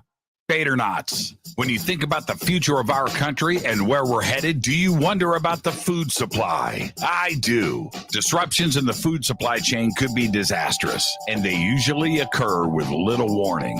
That's why the smartest thing you can do today is to stockpile emergency food, water, and other essentials. I personally recommend My Patriot Supply. They're the nation's largest emergency preparedness company, serving millions of customers for more than a decade. In fact, they're the only source my family trusts for our preparedness plan. You should too.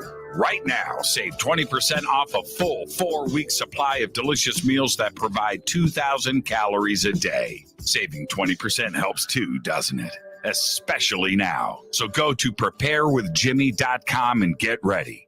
That's preparewithjimmy.com. There's no time to lose. Do it now. So, you love talk radio? Then you'll love TalkStreamLive.com. TalkStream Live is always on, 24/7, with the best streaming talk shows. Find your favorite talkers and discover some new ones. It's free, readily available online or on mobile with any smartphone or tablet. Finding your favorite talk shows all in one place has gotten a whole lot easier. Just go to TalkStreamLive.com. Be sure to download the free apps from Google Play or the iTunes App Store. You listen to us, and we listen to you. And so does the CIA. You are listening to Fade to Black with Jimmy Church on the Game Changer Network. Oi, oi, I'm Reese Evans. You're listening to Jimmy Church. This is Revolution. The revolution will not be televised. The revolution is on radio. Ciao.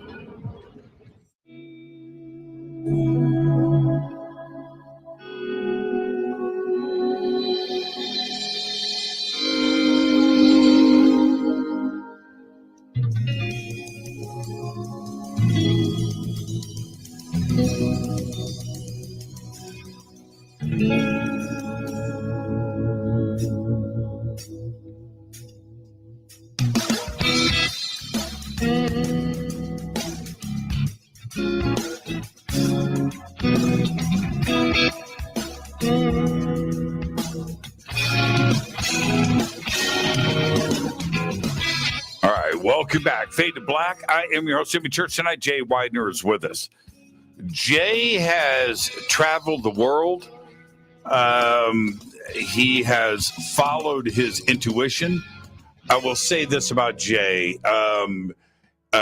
He mentioned synchronicities earlier, and his path in life was laid out in front of him with a series of synchronicities, and opened the doors for him and exposed him to not only esoteric traditions and alchemy and hermeticism, but individuals and locations and historic moments. And through all of this, not only does he write about these journeys in his books, but he has done everything he can to share this knowledge. But right now, where we're about to go, and Jay doesn't even know where I'm headed with this. But I wonder, Jay, as we go through this conversation, that I don't get the visit tonight after the, church, open the door. Okay, we've let you run amok for a while, but you can't discuss this stuff in a public forum. That's it. Okay, you had your fun. The yayas have been released, but it's over. But we're going to do it anyway. All right. I want to go back to the crane.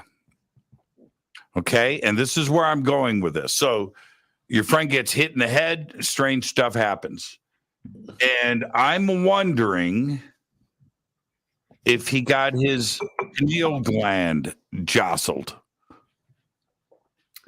Yeah, so the very essence of esotericism really deals with the pineal gland. And the pineal gland is the single most important gland in the body. It runs the entire glandular system. It sits at the top of the pituitary, which runs, pituitary is like the manager of the glandular system. And then the pineal gland's hormones run the pituitary system. So remember we were talking about how you can manifest reality. Well, if you manifest reality in your pineal gland, it drips down into your whole glandular system. Your entire nervous system, everything in your body is balanced by the pineal, and that's right. And most people don't understand that, but B, some of these, I'm going to use the word secrets. Some of these things, I mean, this is a closed down body of knowledge, isn't it? Yeah. So let's start our footing in science. Okay? Sure. So there's a book that came out in 1993, a very, very important book called The Melatonin Miracle by a Swiss scientist. I should have brought it out. A Swiss scientist and an American scientist. And what they did was they were looking into aging and how to stop the aging process. And they did an experiment, and it's in the book in great detail. This is pretty explosive information I'm about to give you because no one's ever really talked about it. But they took the pineal glands out of young rats and they put them in old rats. And they took the pineal glands out of old rats and they put them in young rats. And the old rats got young and the young rats got old and died. So a rat lives about 2 years or so till it dies. But these old rats were at almost 2 years when they got the young pineal gland, and they lived to be 4 to 5 years old, which would be equivalent of 150, 170 years for us, something like that. Where the young rats, which were only a couple months old, that got the older pineal gland, they died. They died within a month. All right.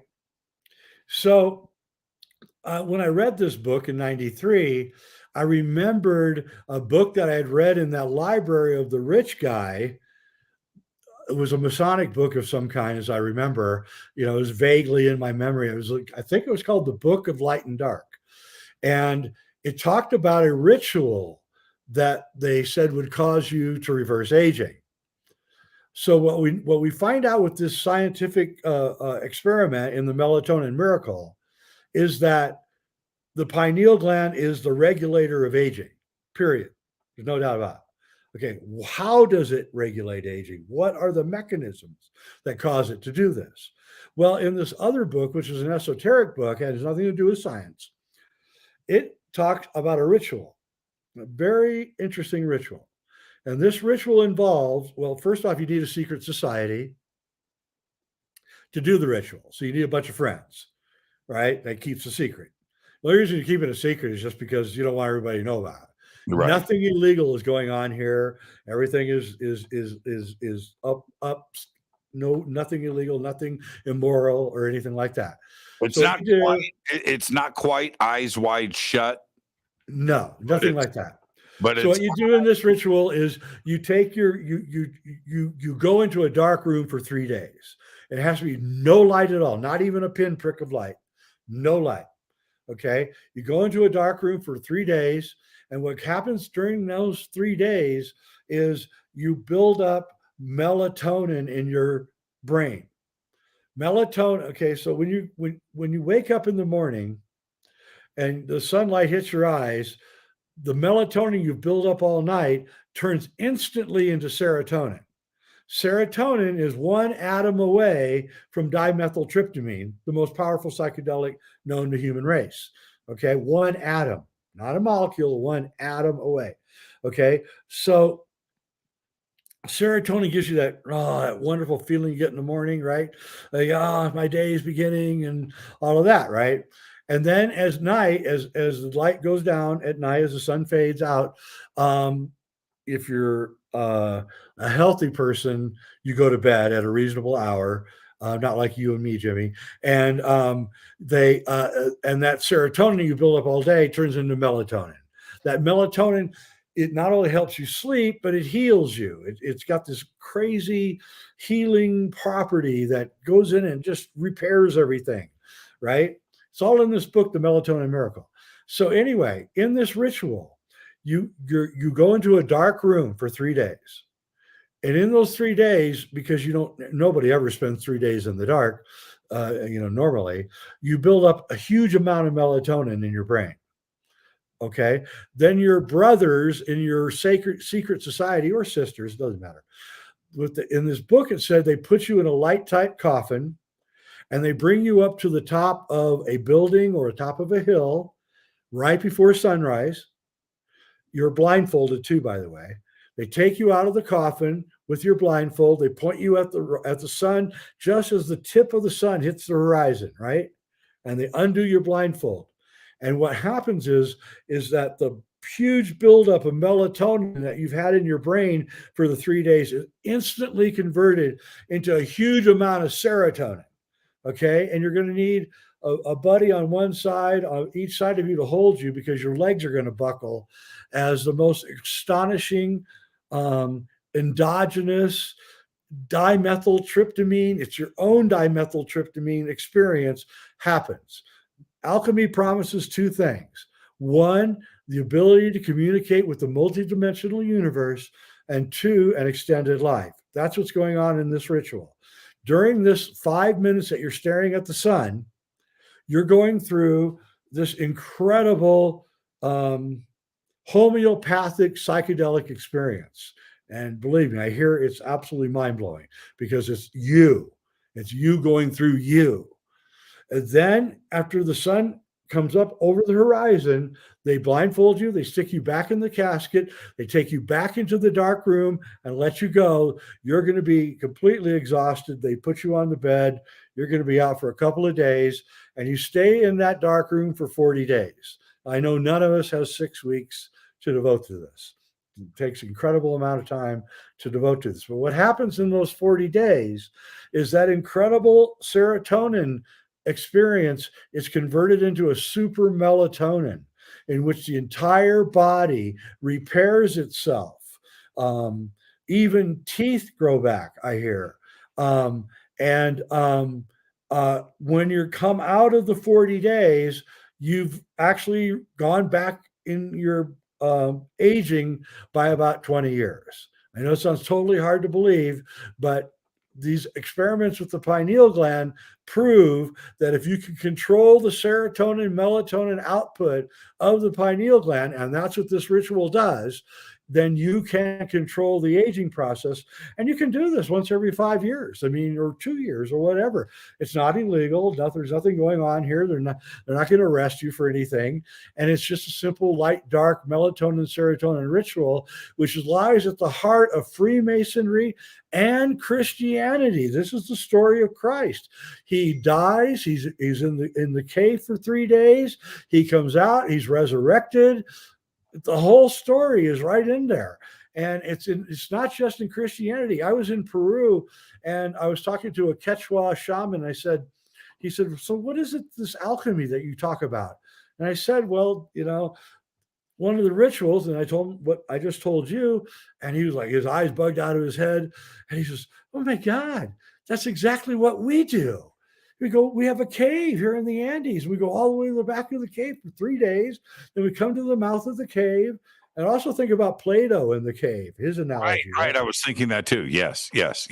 Yeah, and then I was telling a friend in India about it, and he like freaked out and said, "Oh my God, there's this cult of gurus that teaches the same exact thing," and I realized that what I found, and it wasn't me that found it. I had a book and got help, and everybody, tons of help. I was standing on the shoulders of giants, but what I discovered was the secret of how we can transform the human race. Because I truly believe that if we all lived longer, our own selfish nature would make it so that we would never pollute, we would never have dirty water, we would never have dirty air, we would raise nothing but great kids, because we got to be here for 300 or 400 years. So, our own. Alan Watts used to say that selfishness was a good thing, because you're working for yourself. You're making a better world for yourself. So if you're making a better world for yourself, you're making a better world for everybody. He said, so our own selfish nature and our greed to want to live a long time, there's nothing wrong with living 300 years. I think it was a norm, to be honest with you, for thousands of years. I think we lost this ritual, and we lost touch with this ritual. And here we have a ritual that takes 6 weeks out of your life, gives you 30 years of youth, and it's available to everyone. It's your own endogenous chemicals, your own endogenous hormones that exist within your pineal gland. Your pineal gland is the third eye. It is a real eye, by the way. It's an undeveloped eye that sits right there in the center. And here's the kicker. Well, hold on. Before you get to the kicker. Okay, go ahead. For those 40 days, are you eating? Yep. Are you drinking? Yeah, you need a secret society that's going to give you food, water. You're going to need a shower. You're going to need a bathroom. I thought all of this out. You're going to need a double door, right, between your room and the outside room, so you can shut the door and. So it's totally dark in that little room, so you can bring the food in, and so it's a complicated thing. But here's the thing: Fulcanelli tells us that the cathedrals were built by alchemists, and that there's an alchemical secret in the Gothic cathedrals of Europe. Correct. Well, I've been to probably 60 of the 500 Gothic cathedrals in Europe, and I can tell you that every Gothic cathedral built from 1100 to 1300 has a light-free crypt in the basement. Now you tell me what that crypt is doing there. And then you look at the way the cathedrals are built with the stained glass pointing directly east, right above the altar, right? And they're built on the highest point of every town. They pick the highest hill to build their Gothic cathedrals. Why? Well, you got direct light. And so if you think about it, Gothic cathedrals are actually, when you consider the crypt underneath the cathedral, they're really an interplay of light and dark. The windows, the whole apparatus. The ability, if this is the case, and you repeated this, it would suggest to me that there are people that I may know that aren't 50. Yeah, especially where you live. Well, especially where I live. No, there's a rumors that I've heard now for 40 years. There's a colony in LA of people that are 200-300 years old. Right. Yep. And, they like nice places. So they're in Florida and they're in LA. I mean, so, what are you going to do? Live in Alaska for hundreds of years? So, not saying anything against Alaska. I love Alaska, but yeah, there's people that are really old walking among us. Fulcanelli intimates this and says that they're there, and there's ways to there's ways to absorb light, because that's what alchemy really is about, is absorbing light. And that's what this ritual is. It's about absorbing light. and using light and tricking it to your benefit.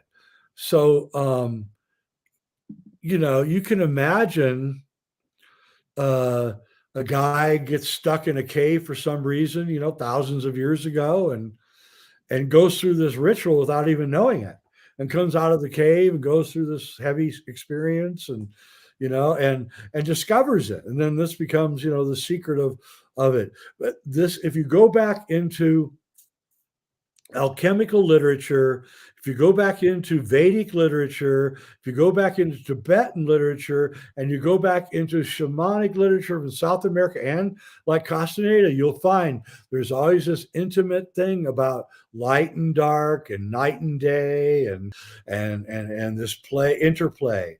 And I believe that psychedelics are a poor man's version of this, because we didn't know. And by the way, I've known about this ritual for a long time, but I'm only putting it out now, okay? Because I want this world to heal itself. And I think that people like me, who may be sitting on a lot of secrets and we're afraid to say them because we're going to get killed. And by the way, if I told what I just told you 20 years ago, I probably wouldn't have lived, but the leaders, our world leaders, have just faded away from all these esoteric traditions now. They're not part of them anymore. 20 years ago, there were still older guys that knew about this stuff. And I believe at the very center of Freemasonry, not now, but hundreds of years ago, this ritual was part of it. If you go back and you look at the blindfold, think about it. Think about Freemasonry, the casket. It's just, come on. It's like so close to so many of the Freemasonic rituals that this has to be the core ritual that they're trying to hide. And this book that this rich guy had, that's what it said. So this is the core ritual. This is the big enchilada. Yeah, and would it be that the Freemasons or any other society that had this, that if you follow this back, it's all going to exit Europe. It's going to exit, Italy, Greece, go right across the Mediterranean, and straight into Egypt, and fall back 4, 5, 6, 7, 8, 9, 10,000 years, and that's the origins of all of this, and then going out to the different societies in the world, right? Yeah, that's exactly right. And so the kings would arrest alchemists and demand to know their secrets, and they would say there's really no secrets. I mean, and then it would get killed because they didn't give the secret. But the king isn't going to want to do this. The king isn't going to want to sit in a room for 40 days. I don't think that. I think that only certain personality types can actually go through this ritual. I think it's a pretty heavy thing, and I think that you may even die in doing the ritual. I mean, it could kill you. I don't know. Well, if you go back to the Emerald Tablets and Thoth, right, where he talks about rejuvenation and reincarnation and sarcophagus lid on, right, and all of that. Sun is the father, the moon is the mother. So what does the father do? The father initiates you. What does the mother do? She heals you, right? So at night in the dark with the moon, you're being healed, right? It's all in the Emerald Tablet. It's all there. It's clear as, once you know this ritual and you read the Emerald Tablet, you go, oh, I get it now. I get the whole thing now. And actually a lot of things become obvious, including the story of Jesus and a lot of other things. So, I'm not advocating for Christianity, but the fact that, so what happened to me was I knew about all this, and, I was raised Christian, and then, I fell away from the faith like most of us have done. And then about, 10 years ago or something, I decided I'm going to read the New Testament. I haven't read it since I was like 20 years old. So I'm going to read it. So I read it, and to me, it wasn't even what I thought it was. It was this alchemical text about a guy who was being given this ritual, and he had to go through it, and he had to die, because that's what happens when the morning sun comes. You literally die. It's petite mort, the French call it. It's little death. It when that light hits you, when you build up all that melatonin, your knees buckle. You actually have to have a brother behind your head, keeping your head pointed at the sun, because you want to avert it, because it's just so bright, because you've been in the dark for 3 days, and it's so dazzling, and it has this very, very, very odd effect of where you actually go through a life, you re-go through your life, is what they said in the book. You go through your entire life from that moment backwards, like Daniel Brinkley talks about in his near-death experiences, but you're still alive. You're not really, so it's kind of a tricky, weird thing where you're alive, but having an NDA about your own life because it's endogenous. It's your own. Endogenous means it comes from you. It's your own. Homeopathy works on endogenous. So you try to get things that are your own and feed them back to you. So if you're sick, you give yourself your own saliva, right? If you're starting to get a cold in homeopathy, you take your own saliva and you put it back in your mouth, because that water memory, because water has memory. So if you put your own sick saliva back into your mouth, which doctors would completely freak out about, that goes down into your system, and your system now recognizes your sickness because the memory is still in the liquids in the saliva, and your body immediately begins to go into action to fight against whatever it is that's happening to you. That's the essence of homeopathy. And that is also what's going on here with an endogenous serotonin, melatonin, massive treatment that you're giving yourself. Again, you're just going to be in the dark for 40 days. What have you got to lose? I got to ask, have you done it, or have you thought about doing it? I'm going to do it. I worked at the corporate world for my whole life, and you can't get 6 weeks off if you tried. I'm now available to it, and I'm thinking of doing it this coming winter. Actually, I've got a room. What happened was I started talking to people in my local community, and surprisingly, I had 4 or 5 people that really wanted to join and to do it. And so now we're creating a group of friends that are going to build a room, and we're going to do it. And I'll report back. I'm not going to be afraid to report it. I'm done with that. This is the Aquarian age. We're not in the Piscean age of secrets anymore. I'm going to tell everybody, what exactly happened. And by the way, just by telling you this on this show, you know how many people are going to do this? There's going to be hundreds of people that are going to do this. I guarantee it. Hundreds of people are going to do it. People want to live a long time. They want to be healthy. If they can find a low budget way to get their health back, they're going to do it. And we're going to get reports. I guarantee it. That's one of the reasons I'm doing the show tonight. I want to hear reports. So you guys write to Jimmy, and if you do this, and tell him what happened to you. Show us pictures. Maybe even do blood tests before and after. That would be really cool. So, can I grow my eyebrows back? Let's take right here. Let's take our break. Our guest tonight, the one and only Jay Weidner. This is Fade to Black, and more of the esoteric when we come back. Great show so far. It's always awesome when Jay Weidner is here. Stay with us.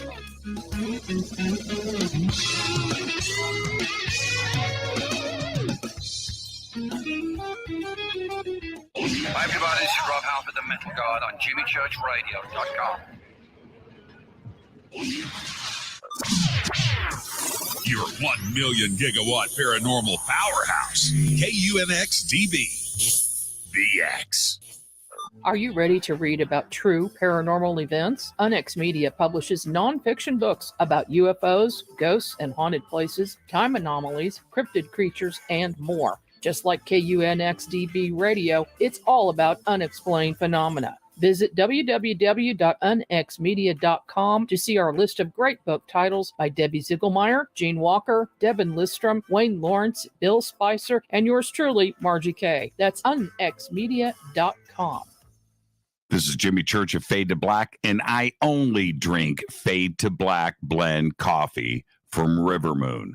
Just click on the River Moon coffee banner at jimmychurchradio.com. Promo code F2B Blend. This is the only way forward. This is Fade to Black. Make contact. This is Billy Carson, founder and CEO of Forbidden Knowledge, and we're heading to Egypt this October. Come join Jimmy Church, myself, and the Forbidden Knowledge team as we spend a week exploring Giza, the Great Sphinx, the Great Pyramid, Saqqara, Dashura, Aswan, Edfu, Dendara, Karnak, and we'll celebrate Jimmy's birthday in Luxor. The Forbidden Tour of Egypt is this October 5th through the 12th and includes a 4-day Nile cruise, expert Egyptologists, and a chance to explore Egypt with Jimmy and I as your host through your journey of a lifetime. Space is limited, so make your reservations now. Please visit forbiddenknowledge.com for information and complete itinerary. That's forbiddenknowledge.com. This is Jimmy Church of Fade to Black, and this year, June 18th, 2022, the Disclosure Fest Foundation presents the Mass Meditation Initiative. It's Saturday, June 18th from 10 a.m. to 10 p.m., one day only at the Los Angeles State Historic Park in downtown Los Angeles, California, right next to Chinatown. I'm hosting the event again this year with music performances by Trevor Hall, The Desert Dwellers, Poran Ki, and many, many more on 4 separate stages. There's 16 stages in total, over 30 acres in downtown Los Angeles, with vendors and tents and presentations and workshops with Billy Carson, Adam Apollo, Lori Spagna, Laura Eisenhower, Brad Olson, David Palmer, and many, many more. It's all simple to do. Just go to disclosurefest.org for all of your tickets, information, and the full schedule of the day's events. Again, disclosurefest.org.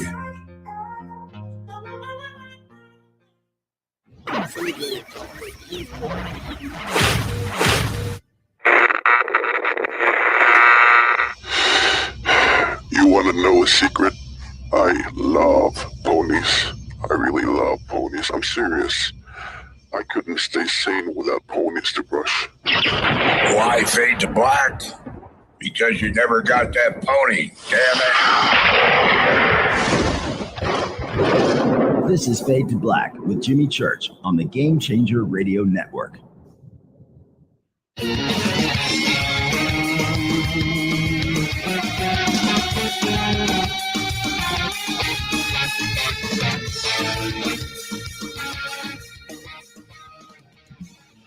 Welcome back, Fade to Black. I am your host, Jimmy Church. Tonight, Jay Weidner is with us.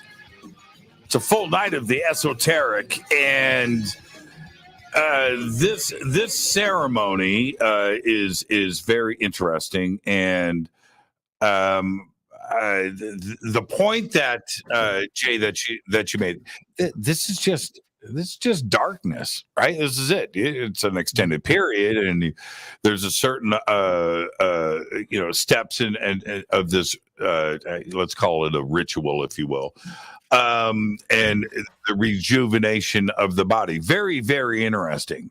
But I want to talk about Fulcanelli, because and we can do a little bit for those out there. Fulcanelli is an area that takes some work, right? If you're going to get into Fulcanelli, you just don't go into Wikipedia Fulcanelli and go down this road. But Fulcanelli is a very interesting. I spent a few years of my life researching Fulcanelli. It's certainly a lot of it was with your assistance too as well. But Fulcanelli must have. I'm just reaching here, but to some degree, gone through this ritual or one similar to it, right? Absolutely, that's exactly right.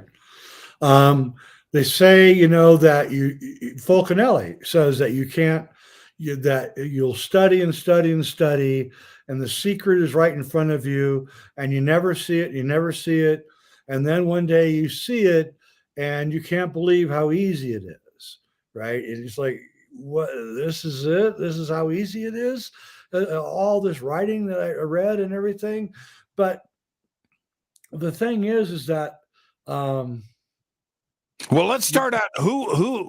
Let's go with the original, the OG version of Fulcanelli. Who was he? Well, we don't know. He wrote. He anonymously wrote a book called Mystery of the Cathedrals and followed it up with another book called Dwellings of the Philosophers. He seemed to have been a well-known personage in Paris in the 1920s, but again, we don't have any real concrete thing that he was, who he was. Schwaller de Lubitz, the great Egyptologist, definitely was friends with him or something. Some people think that Fulcanelli was a committee of esoteric people who got together and created a character that could, exemplify and transmit this alchemical esoteric knowledge. And what Fulcanelli did in Mystery of the Cathedrals that's so important was that he proved that alchemy was real. He proved that alchemy was not a fraud, and he proved that alchemy was a dwelling place for a certain elevated kind of human, and that the alchemists had built the cathedrals, which was the most mind-blowing aspect of everything. And what he was, if you think about Fulcanelli, his two books, Mystery of the Cathedrals, Dwellings of the Philosophers, what do those two titles have in common? They're both about architecture. Now, this is what's so interesting. This is what I missed in my books, which I now have a firm grasp on. And that is that using sacred geometric principles and building your architecture around those principles, as the Gothic cathedrals are, you take the etheric power of the world and you concentrate it. And so today we have glass and steel buildings that have nothing. In fact, they're negative. They're actually drawing away the power because glass and steel are pulling away the electrical plasma energy. But the older buildings that are now being taken down and disappeared, and like Notre Dame burned, they have this ability to draw down the force, the chi, the prana that you're looking for. This is what melatonin and serotonin is. So I'm going to get really esoteric. So the earth has a field around it shaped like a donut. It's plasma, prana, chi, whatever you want to call it. And the little tornadoes come out of that field and come down to the earth, and they come down right to the top of our head when we're born. That's why the brain right here is soft when you're born, because that is the last part of the body that gets developed. Because what's going on is this invisible tornado called the Sushumna, which is a 100th width of a hair, attaches you to this larger sphere. And when you die, your body unpacks and you go back up that little thing, that tunnel, that tornado, little tiny tornado that connects you with the larger sphere. When you astral travel, that's where you go. You go up the Sushumna into the larger sphere where you can, traverse with other beings and see the future and the past and all the other things. And so all of this is about making as much light in your body as you can so that you can live as long as you can to gain as much knowledge as possible of the esoteric, so that when you die, you rise up into higher realms of beingness. That's the point of alchemy. And alchemy is just about that. And so, yes, there's ascension, but it's ascension when you die. There's no get out of jail free card, which is what irritates me about these New Age people. So that's what's going on. That's what this is all about. And there's different realms around the earth. You don't go to, heaven is not heaven. It's a place where you go to learn. So you take what you've learned here, and this is the greatest learning environment that any spiritual being can have, is a three-dimensional earth-like environment where this is where you learn fastest. You learn the rules of the esoteric universe fastest in this world. That's why coming here is such, not just a challenge, but a great gift to everybody. And you can't waste your time. Don't waste your time. This is so important that you have this life. Your parents created you. Your mom suffered through 9 months of pregnancy to have you. My God, wake up and appreciate what you have and where you're going, and screw politics and screw all this other crap. It's not even important at all. The only thing that's important is your advancement through this esoteric spiritual world. And you must right now. You can't wait. You must start it right now. And you don't know where to start reading books.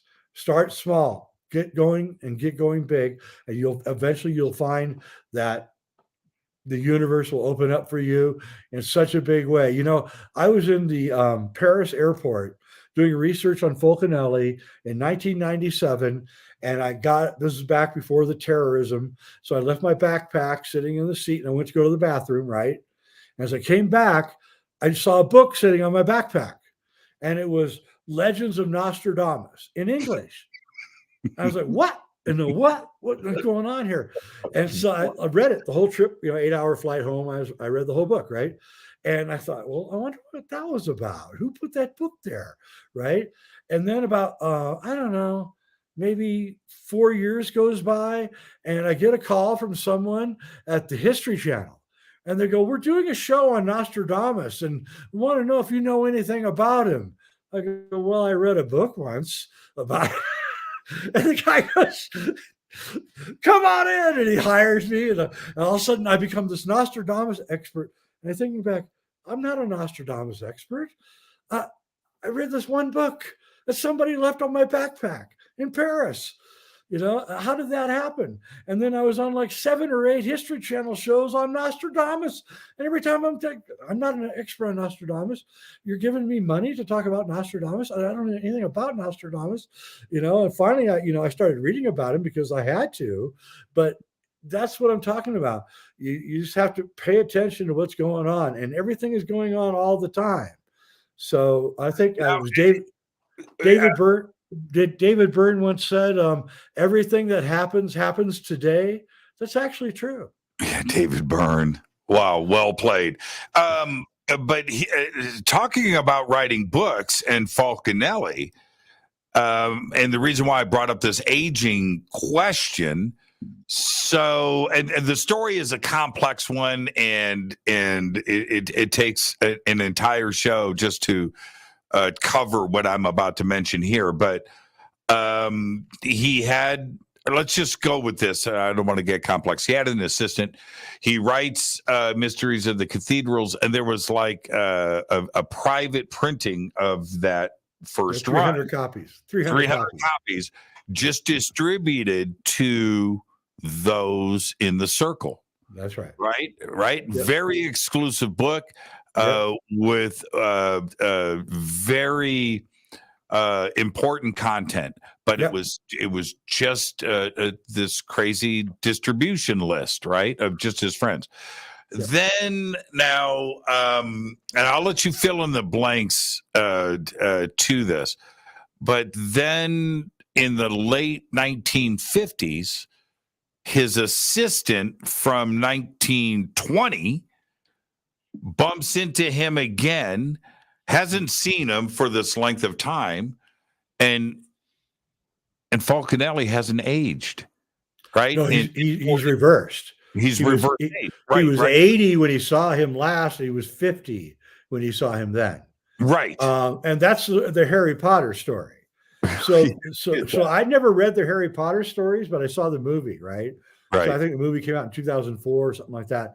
So I'll go see this movie. So I go see this movie and I'm like, what the hell? This is the Fulcanelli story. And so the story that Eugene Canciale says, it's his assistant, right, who was only probably 30 years old in 1930 when Fulcanelli supposedly left.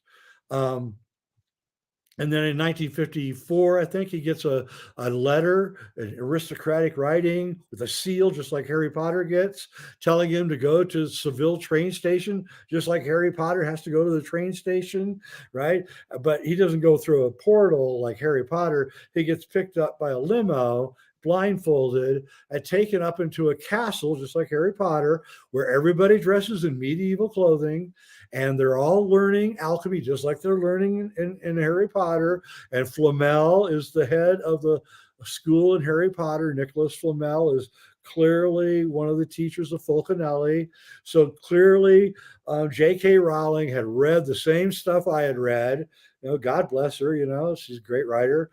And she put out this story, and it became the fulcrum of the entire Harry Potter, like one of the greatest pop series around. So that tells you so much about the Fulcanelli thing. So Eugene Canciale goes to this weird castle, and he stays there for a few weeks, and he meets Fulcanelli, and Fulcanelli's 30 years younger than he was when he saw him last. And he has a really weird incident where he wakes up one morning and he's out with, like, his shirt is off. He's just got his pants on. He doesn't think there's anybody around. And then he sees a group of attractive young women walking by, and he feels like embarrassed because he's not looking his best. And one of them looks at him, and it's a female who looks exactly like Fulcanelli. That could be a granddaughter or something. I'm not saying that, but it's a weird story.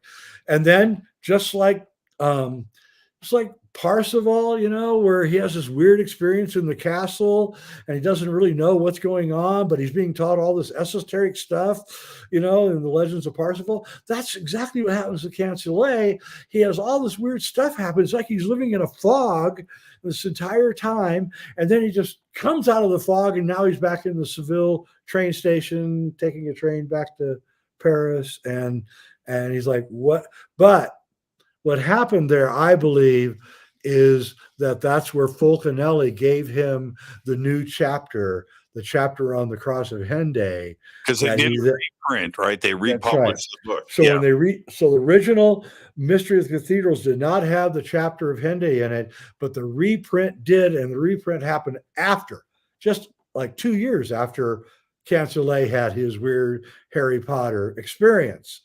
So this like brings up so much stuff, like,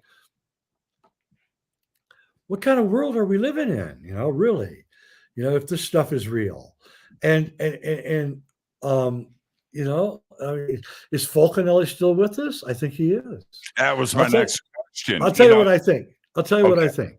I think there's a group of white alchemists, not white people, white, like pure white light alchemists, who do not want to get caught by the Illuminati. And what they do is every night they get together and they meditate and they go out and they send these psychic thoughts out to find people like you and me, to bring them in to this circle. So we're in an invisible college where none of us know we're in college.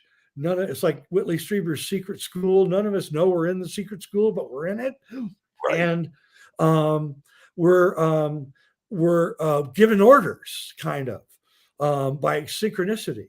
We're given orders. Here, go do this, go do that, go do that, say that. Like, I feel that I have been given orders to talk about that ceremony, that ritual.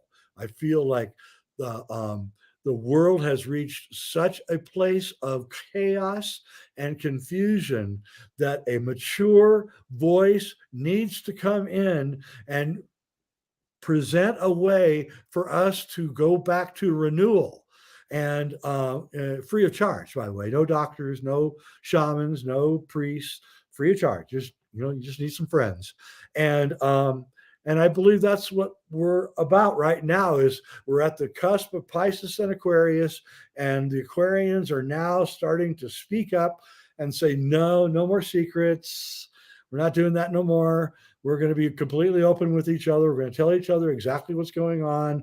And we're going to use forums like this show to do that. And I think that's where we're at. It's very exciting, actually. And I encourage others who know what I know to start talking. It's time to start talking. Why do you think, I mean, this is like the $1 million question, and I understand it's so fundamental, but it needs to be asked all the time, and we need to try to figure out why. Something got lost over the last 3,000 or 4,000 years. Yeah. And right around year 0, everything just started to go wrong. And I'm talking about it, of course, the release of internal knowledge and thought processes, material thinking. We had the industrial age, and these things started to happen in the Gutenberg press, and the next thing you know, we're off to the races. And it went from consciousness and internal, processes to material thinking. And we just let it all go. Why? I mean, there must have been a driving force behind something that was invisible that drove us into another direction. Why did that happen? It's a great question, because I ponder that question all the time. I think that there is a series, there is a giant catastrophe like the Cross of Henday describes that happens, every 12,000 years or so. But there are a series of smaller catastrophes that are more local that happen all the time, in fact. And I think that we've been scared out of our minds. I think that these catastrophes have terrified us to the point where we're just living for today. We're just living for the material world. We're just taking what we can get because we have some kind of internal memory of, man, I don't want those plasma strikes from the sun to hit me ever again. Randall Carlson, my good friend, who's also a kind of an alchemist, he did a whole series of shows about fires from 1810 to 1910 in North America. And I mean, this place got completely blasted. I mean, the Chicago fire wasn't started by a cow knocking over a candle. There were like 10 fires around Lake Michigan that day. Far away from Chicago, 200-300 miles north of Chicago, there were fires that got started that same day. Same thing with the Boston fire of, I think, 1850. And consistently you look at these fires and you say, well, that is really strange. And you look at the photographs of the aftermath of, like, say, the Chicago fire of 1871, and these are stone buildings that have been burnt to the ground. I mean, it's like, it looks like Hiroshima, to be honest with you. And there's so many of these fires that Seattle got fried. They rebuilt a new city on top of old Seattle. That's what the catacombs are. You can go in the catacombs in Seattle. That's the old city. Those are the old streets. Yes. It's built right over the top. It's incredible. You know what? We're at a break right here. We'll come back and pick up the conversation, of course. But I went and did the tour, right? I've done it a couple of times of old Seattle. And when I was told about it, it was Soundgarden tour, and Soundgarden told me the story. I didn't believe it. And when you walk, it's the old storefronts. You got a sidewalk underneath you, and you look up and you see people walking above you in actual Seattle. It's like Planet of the Apes, man. It's like the weirdest experience to go through that they had no choice. And they had to build a new city on top of the old one. Oh, man, you're on my favorite subject. I just love it. If you go to the Seattle Public Library that was built in the late 1800s, you can literally see that that building was there already and that they're excavating the ground over the years and revealing more and more of the building. And you're like, what? And I mean, and the building clearly isn't new. In the original pictures, you can see aging, water aging. I realize it rains a lot, but Yep. I remember the first time. So there's a group of us, and we've got. I don't know if it's a tour guide or somebody with a secret key. I don't remember how it went down. Anyway, so we're walking, and he stops, and literally, Jay, at a door. And we go up, he unlocks it. It's a door. It's just a door in the side of a building. Yep. He opens it up. We walk in. I'm like, this can't be real. And we go down these stairs. We round the corner, and there it is, a city. A city. When we come back, I'll tell you about going to the Paris catacombs.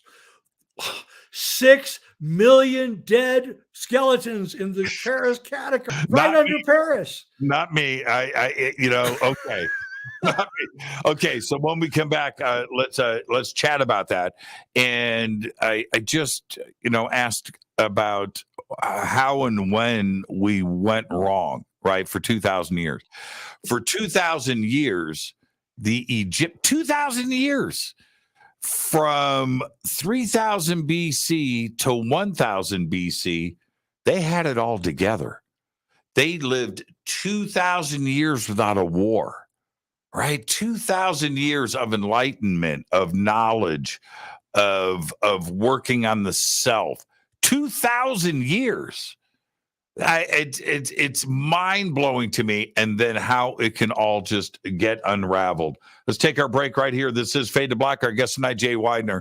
All right, when we come back, it's the catacombs in Paris. I'm going to do it just for Jay. This is Fade to Black. I am your host, Jimmy Church. The one and only Jay Weidner is with us. It's a night of the esoteric. Stay with us. We'll be right back.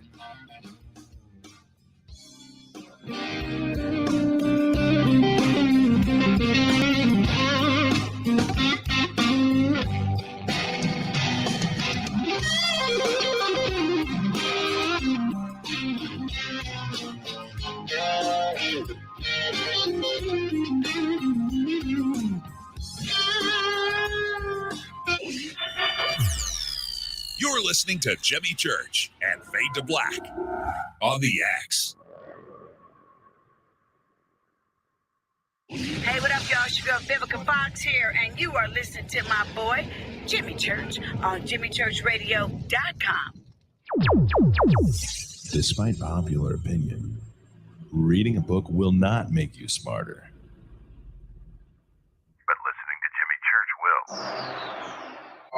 This is Billy Carson, founder and CEO of ForbiddenKnowledge.tv. ForbiddenKnowledge.tv is the fastest growing and one of the most watched networks in the world. I would like to personally invite you to check out our expanding library of TV, film, lectures, and special presentations. ForbiddenKnowledge.tv has over 6,000 videos covering lost history, health, UFOs, spirituality, and our future. We are committed to our community, and with my personal invitation, you can, right now, get your free 30-day membership at ForbiddenKnowledge.tv. Your own library of information starts today at ForbiddenKnowledge.tv.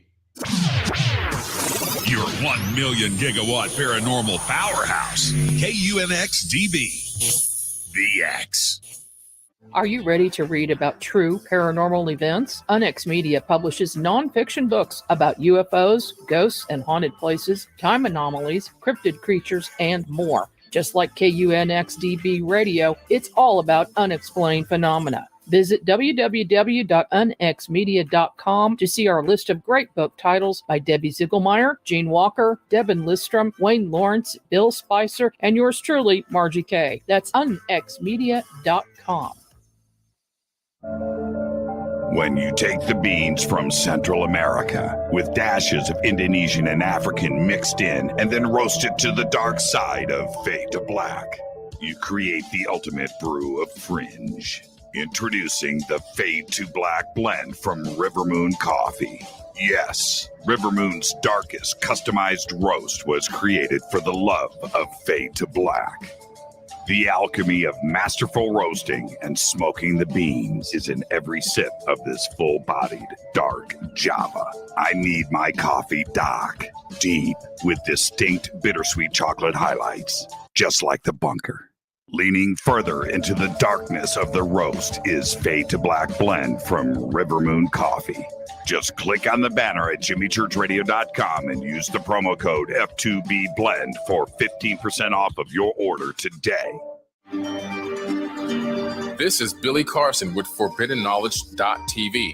Forbidden Knowledge TV has just reached its 1-year anniversary. That's right, 1 year. And as a show of appreciation, we are giving all new subscribers a free 30-day trial of ForbiddenKnowledge.tv. That's 30 days to binge watch thousands of movies, documentaries, conferences, workshops, lectures, yoga classes, meditation courses, and so much more. So log on to ForbiddenKnowledge.tv from your computer or mobile device, or get the Forbidden Knowledge TV app on Apple TV, Roku, Amazon, iTunes, or Google Play today, and use coupon code 30 days free. That's coupon code 30 days free on ForbiddenKnowledge.tv today. Are you intrigued by Paranormal Talk Radio? You'll love the new Paranormal Radio app from TalkStream Live. You'll find a great selection of talk shows covering UFOs, ghosts, strange phenomena, and much more. Download the Paranormal Radio app now and start listening to the very best in paranormal talk entertainment, including the network you're listening to right now, the Paranormal Radio app, free in Google Play and the iOS App Store. Erica, Brittany, Gabby, and you're listening to JamieChurchRadio.com. It's not a lifestyle we chose. We were born this way. This is KJCR at JimmyChurchRadio.com.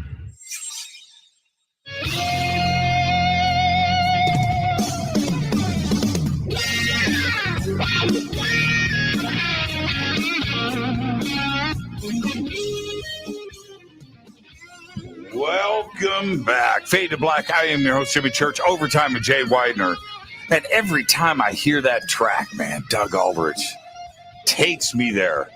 Absolutely takes me there. Music is magical. And our guest tonight is Jay Weidner. And music, do you ever wonder, Jay, I know you got a direct connection to this. You don't have to go too deep. But do you ever wonder what the music was like that the Egyptians were writing and playing? You don't have to, do you? Actually, I've actually heard it. Of course, they use the 432 hertz tuning scale. So it's a completely different style than the 440. So, yeah, I have. And music was had a different purpose than it does for us today, for them. And it created a deeply meditative, healing experience. Music still does that, of course, but not all music does that. I love when you're on the show because I can talk movies with you. And one of my this ties into the Egyptians, believe it or not. One of my favorite movies is Rushmore, and it again, man, it's one of Wes Anderson's best films. And but anyway, there's a scene with Bill Murray and Jason Schwartzman, and Bill Murray turns to him and he goes, "You seem to have it all figured out." Right? It's this great line in the movie, but what Bill is saying, I think Bill is thinking about his own life, right, at that moment, and wishes that he had it all figured out at that tender age, in high school. But anyway, the Egyptians did have it all figured out. They had it. There was a 2,000-year moment, right, where they indeed absolutely had it all figured out. And they were just doing their own thing, this, beautiful country and everything else. But they had it all figured out. They did. And don't forget the original name, that what they called their country was alchem, which means the black lands. That's right. Was the alluvial black soil that the Nile would bring in every year, which doesn't happen anymore because of the dam that's up downstream from them. But that's what the Egyptians are just, if you see over my shoulder, I've got the marriage of Hathor. And I'm completely obsessed with Egypt, and have been there many times, laid in the sarcophagus, was in the king's chamber for a whole hour completely alone, and had amazing experience. And you have to remember that Egypt wasn't the country that we see today. Then, the time you're talking about, it was green all the way. Everything was green. The entire Sahara was green. There were rivers everywhere. The rains had changed, and they were raining all the time. And this was really like California. It was like California, and the Mediterranean environment, the perfect place to build an esoteric civilization. And they ensconced all their knowledge on the outside of the pyramid, which was later taken down to build other buildings. And all that knowledge is now gone and lost. And what I believe Egypt was that it was after the catastrophe that happened, which is described in the Cross of Henday, the double catastrophe, happened 13,000, and then again 11,500 years ago. There was two catastrophes, and Egypt, the people that survived that catastrophe intact, created Egypt. They created Egypt and Phoenicia. Phoenicia was their navy. Egypt was where their esoteric centers were. And so the Phoenicians were Egyptians who went out into the world. They're the people that Graham Hancock describes in Fingerprints of the Gods, who go all around the world in these great ships and teach people writing and reading and agriculture, because the catastrophe had decimated everybody. And the Egyptians were the esoteric center where the knowledge of the previous grand civilization was going to be kept. And unfortunately, we lost a lot of that knowledge. And I do believe we can get that knowledge back. And I'm giving out rituals like I gave out here tonight. The Egyptians are the ones who, of course, who created that ritual, or they got it from the people before. But you go into the pyramid and it's light tight. There's no, Al-Maman drilled a hole through the pyramid to try to find gold, right? So now it's not light tight, but before Al-Maman did that, it was light tight. It's completely light tight pyramid. It was a alchemical vessel. I don't even believe, I know it's going to sound really crazy, I don't believe there was a capstone. I believe there were stairs going from the chamber of the light tight room up to the top of the pyramid where it was flat, where they could sit and then pull the blindfold off in the early morning sun, right? Looking east, right? A perfect place to do this ritual, right? Then you take them back and put them back into the crypt. And Fulcanelli says that the science behind the Gothic cathedrals is the same science that was behind the building of the pyramids. There's no doubt about it. And so you say, what is that science? And that science, I believe, is this ritual that rejuvenates us. I believe that the cathedrals and the pyramids were places of healing, places where plasma, prana, chi energy was drawn down in and concentrated so that healing could happen. And I believe that Gothic cathedrals and the pyramids have the same exact purpose. I'm going to be in Egypt in a few months. My first trip. Lucky you. Yeah, on my birthday. Oddly enough. Yeah, isn't that's adds a little strange component to all of this that can't be anything but good, I would think. So yeah, on my birthday, I'm going to be in Luxor. Yeah, nice. Luxor is a great place. Yeah, so where are you going? You going to Dendara and Dendara? Yeah. Going Billy Carson and Bill's an old friend of mine. Yeah, of course. And leading, the two of us are leading this tour. And what makes it really special is that we have 80 friends that are coming with us. 80, not 20, not 15, not 20, not 25, 80. And it's going to be great, man. We took over the entire boat for the Nile cruises. Oh, that Nile cruise. That's the best part. Yeah, I know. Because you don't have to walk. You can just sit there. It's just glory every day. Like, wow. Yeah, I can't wait. I can't wait. So yeah, I know that there are going to be some pretty special moments, and that includes Giza. For me, you've got to bucket list that one and get it checked off.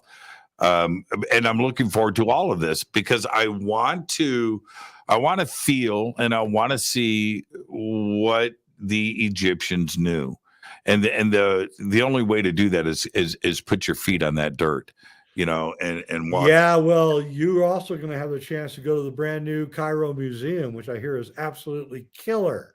So make sure you go to the new museum because they're brought out at least, I heard 40% of the artifacts that were hidden, they've now brought out and are in public display. So that's the reason I want to go back to Egypt, is to go back to that, because that museum is just too much.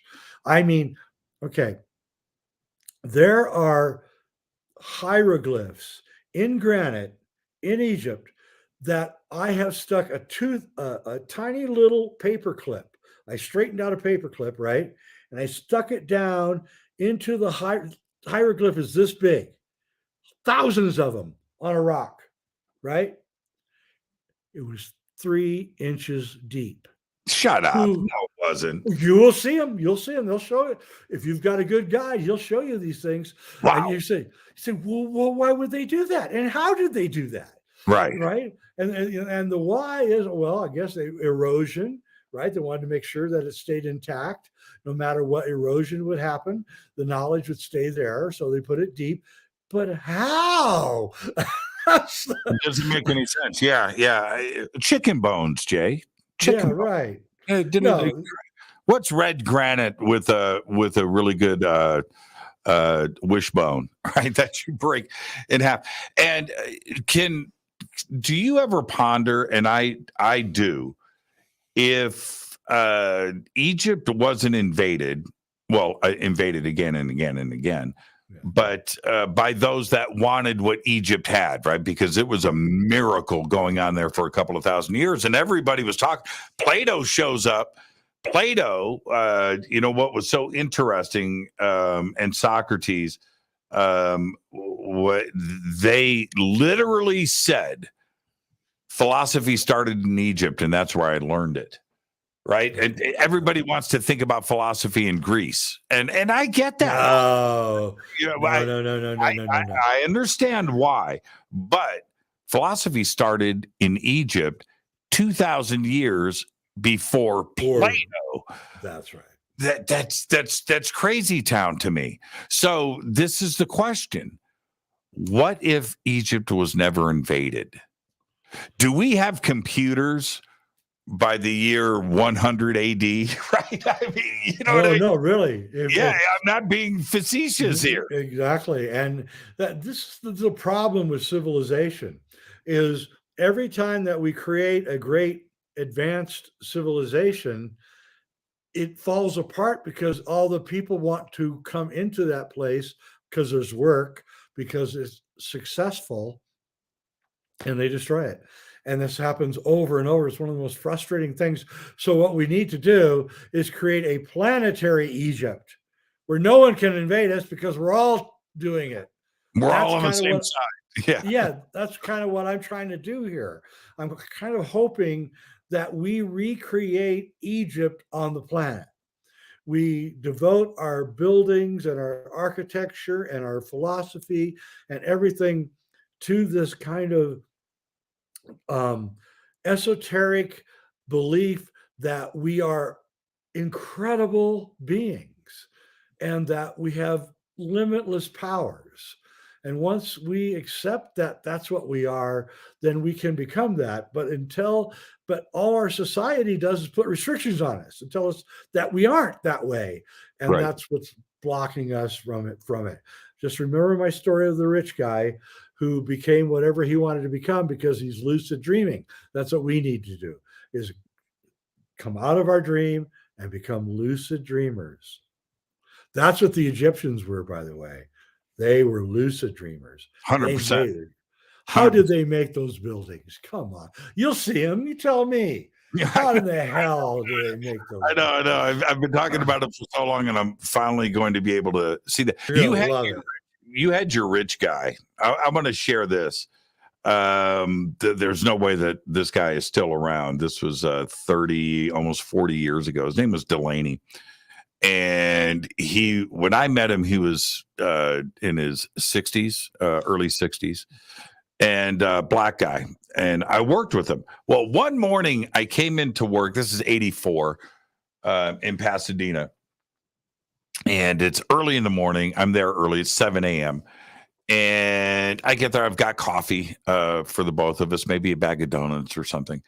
But I hear from the back, this is an art studio, and I hear from the back some music, some jazz. And I kind of walked to the back and I kind of took a peek in, and he's sitting there. He's got a machine running, but he's got his eyes closed. He's sitting and he's got his eyes closed and he's kind of rocking back and forth. I'm like, oh, okay, I can't disturb that moment. Right. So I wait, but now I'm listening to the music. All right. Song ends. He kind of snaps out of it. He goes up and he checks on his work, and I come in with the coffee. And I go, what you listening to? He goes, that's Miles, man. Sketches of Spain. Yeah. And I said, okay. He goes, it'll change your life. And it did. That moment, this little thing, this little moment. And I went and bought Sketches of Spain that day and went home. And it's not a very long record. I'm going to say Sketches of Spain, for some reason, to me, it's like 20 minutes.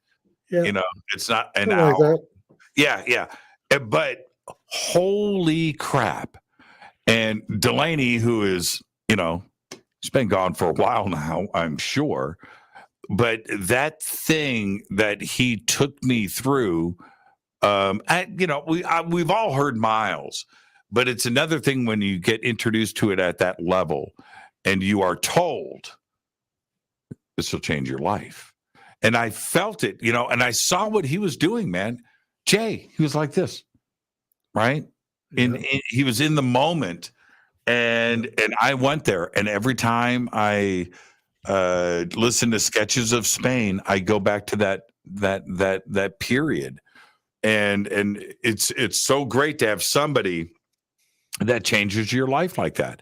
And you need to accept the synchronicity. You need to embrace the moment, man. And I was smart enough at the age of 21, right? Totally. That was Miles at his very height. Oh, the peakity. Absolutely. He was so psychedelic. He was so beautiful. And the crazy part about Sketches of Spain, when you study Miles a little bit and you look at these different periods of his life, dude, he goes to Spain. Hooks up with a ballerina or whatever, right? Some dancer. God, for sure. He was always hooking up. Yeah. And but she takes him to the bullfights, right? And he gets introduced to this culture and to this music. and he was able to incorporate, hundreds of years of tradition into a modern jazz context and write these charts out. And it's beautiful. I mean, he went through that period, man. It was brief, a couple of years, and changed it, man. He changed the world with that record. He certainly did. 1958 to 1964, he changed the face of jazz. Ooh, those are good years, man. They were. Those were one after another. He just kept putting out albums that were like, whoa, this guy is unbelievable. I saw him live once. He played, he wouldn't turn around to face us. He played backwards. So all I saw was his back. Right. Kind of Blue is one of the greatest records ever made. Period. And here's the crazy thing. I'm so glad we're talking about this, is that there was this metamorphosis, this change in jazz at that time, and that's right. And players were getting so good on a technical level where they were able to express their art with 1 million notes a minute.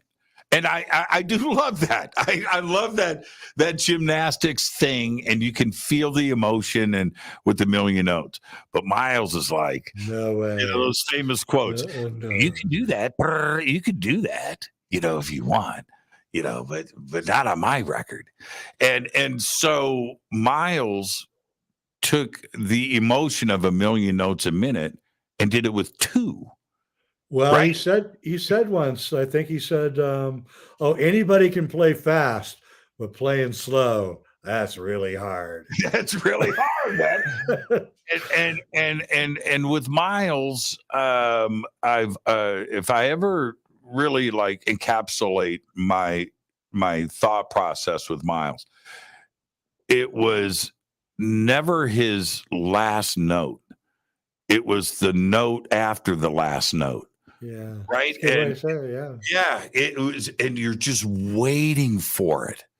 Right. You're waiting for that next note, right, to come out of Miles. Where's he gonna go? And he was able to do that and just affect you, man. Just affect you right down to your very core. I knew a friend of Miles, and he said that Miles he lived in LA, and he would call you up like on Friday afternoon and go, because he was an excellent cook, by the way. And he was like a really good chili, made really good chili, like the best chili ever. And he would call you, and he had this real low voice because he smoked pot all the time. And he would call you up and he'd go, chili, 4:30. And everybody came because nobody wanted to miss Miles Davis's chili. I don't even know how we. Okay. So I talked about Delaney and having my life changed. Then I had no idea you were a Miles Davis fan. Oh, beyond. I would say I'm going to go with this. I'm going to go on the conservative side. 3 nights a week, possibly 4. I listen to Miles all night.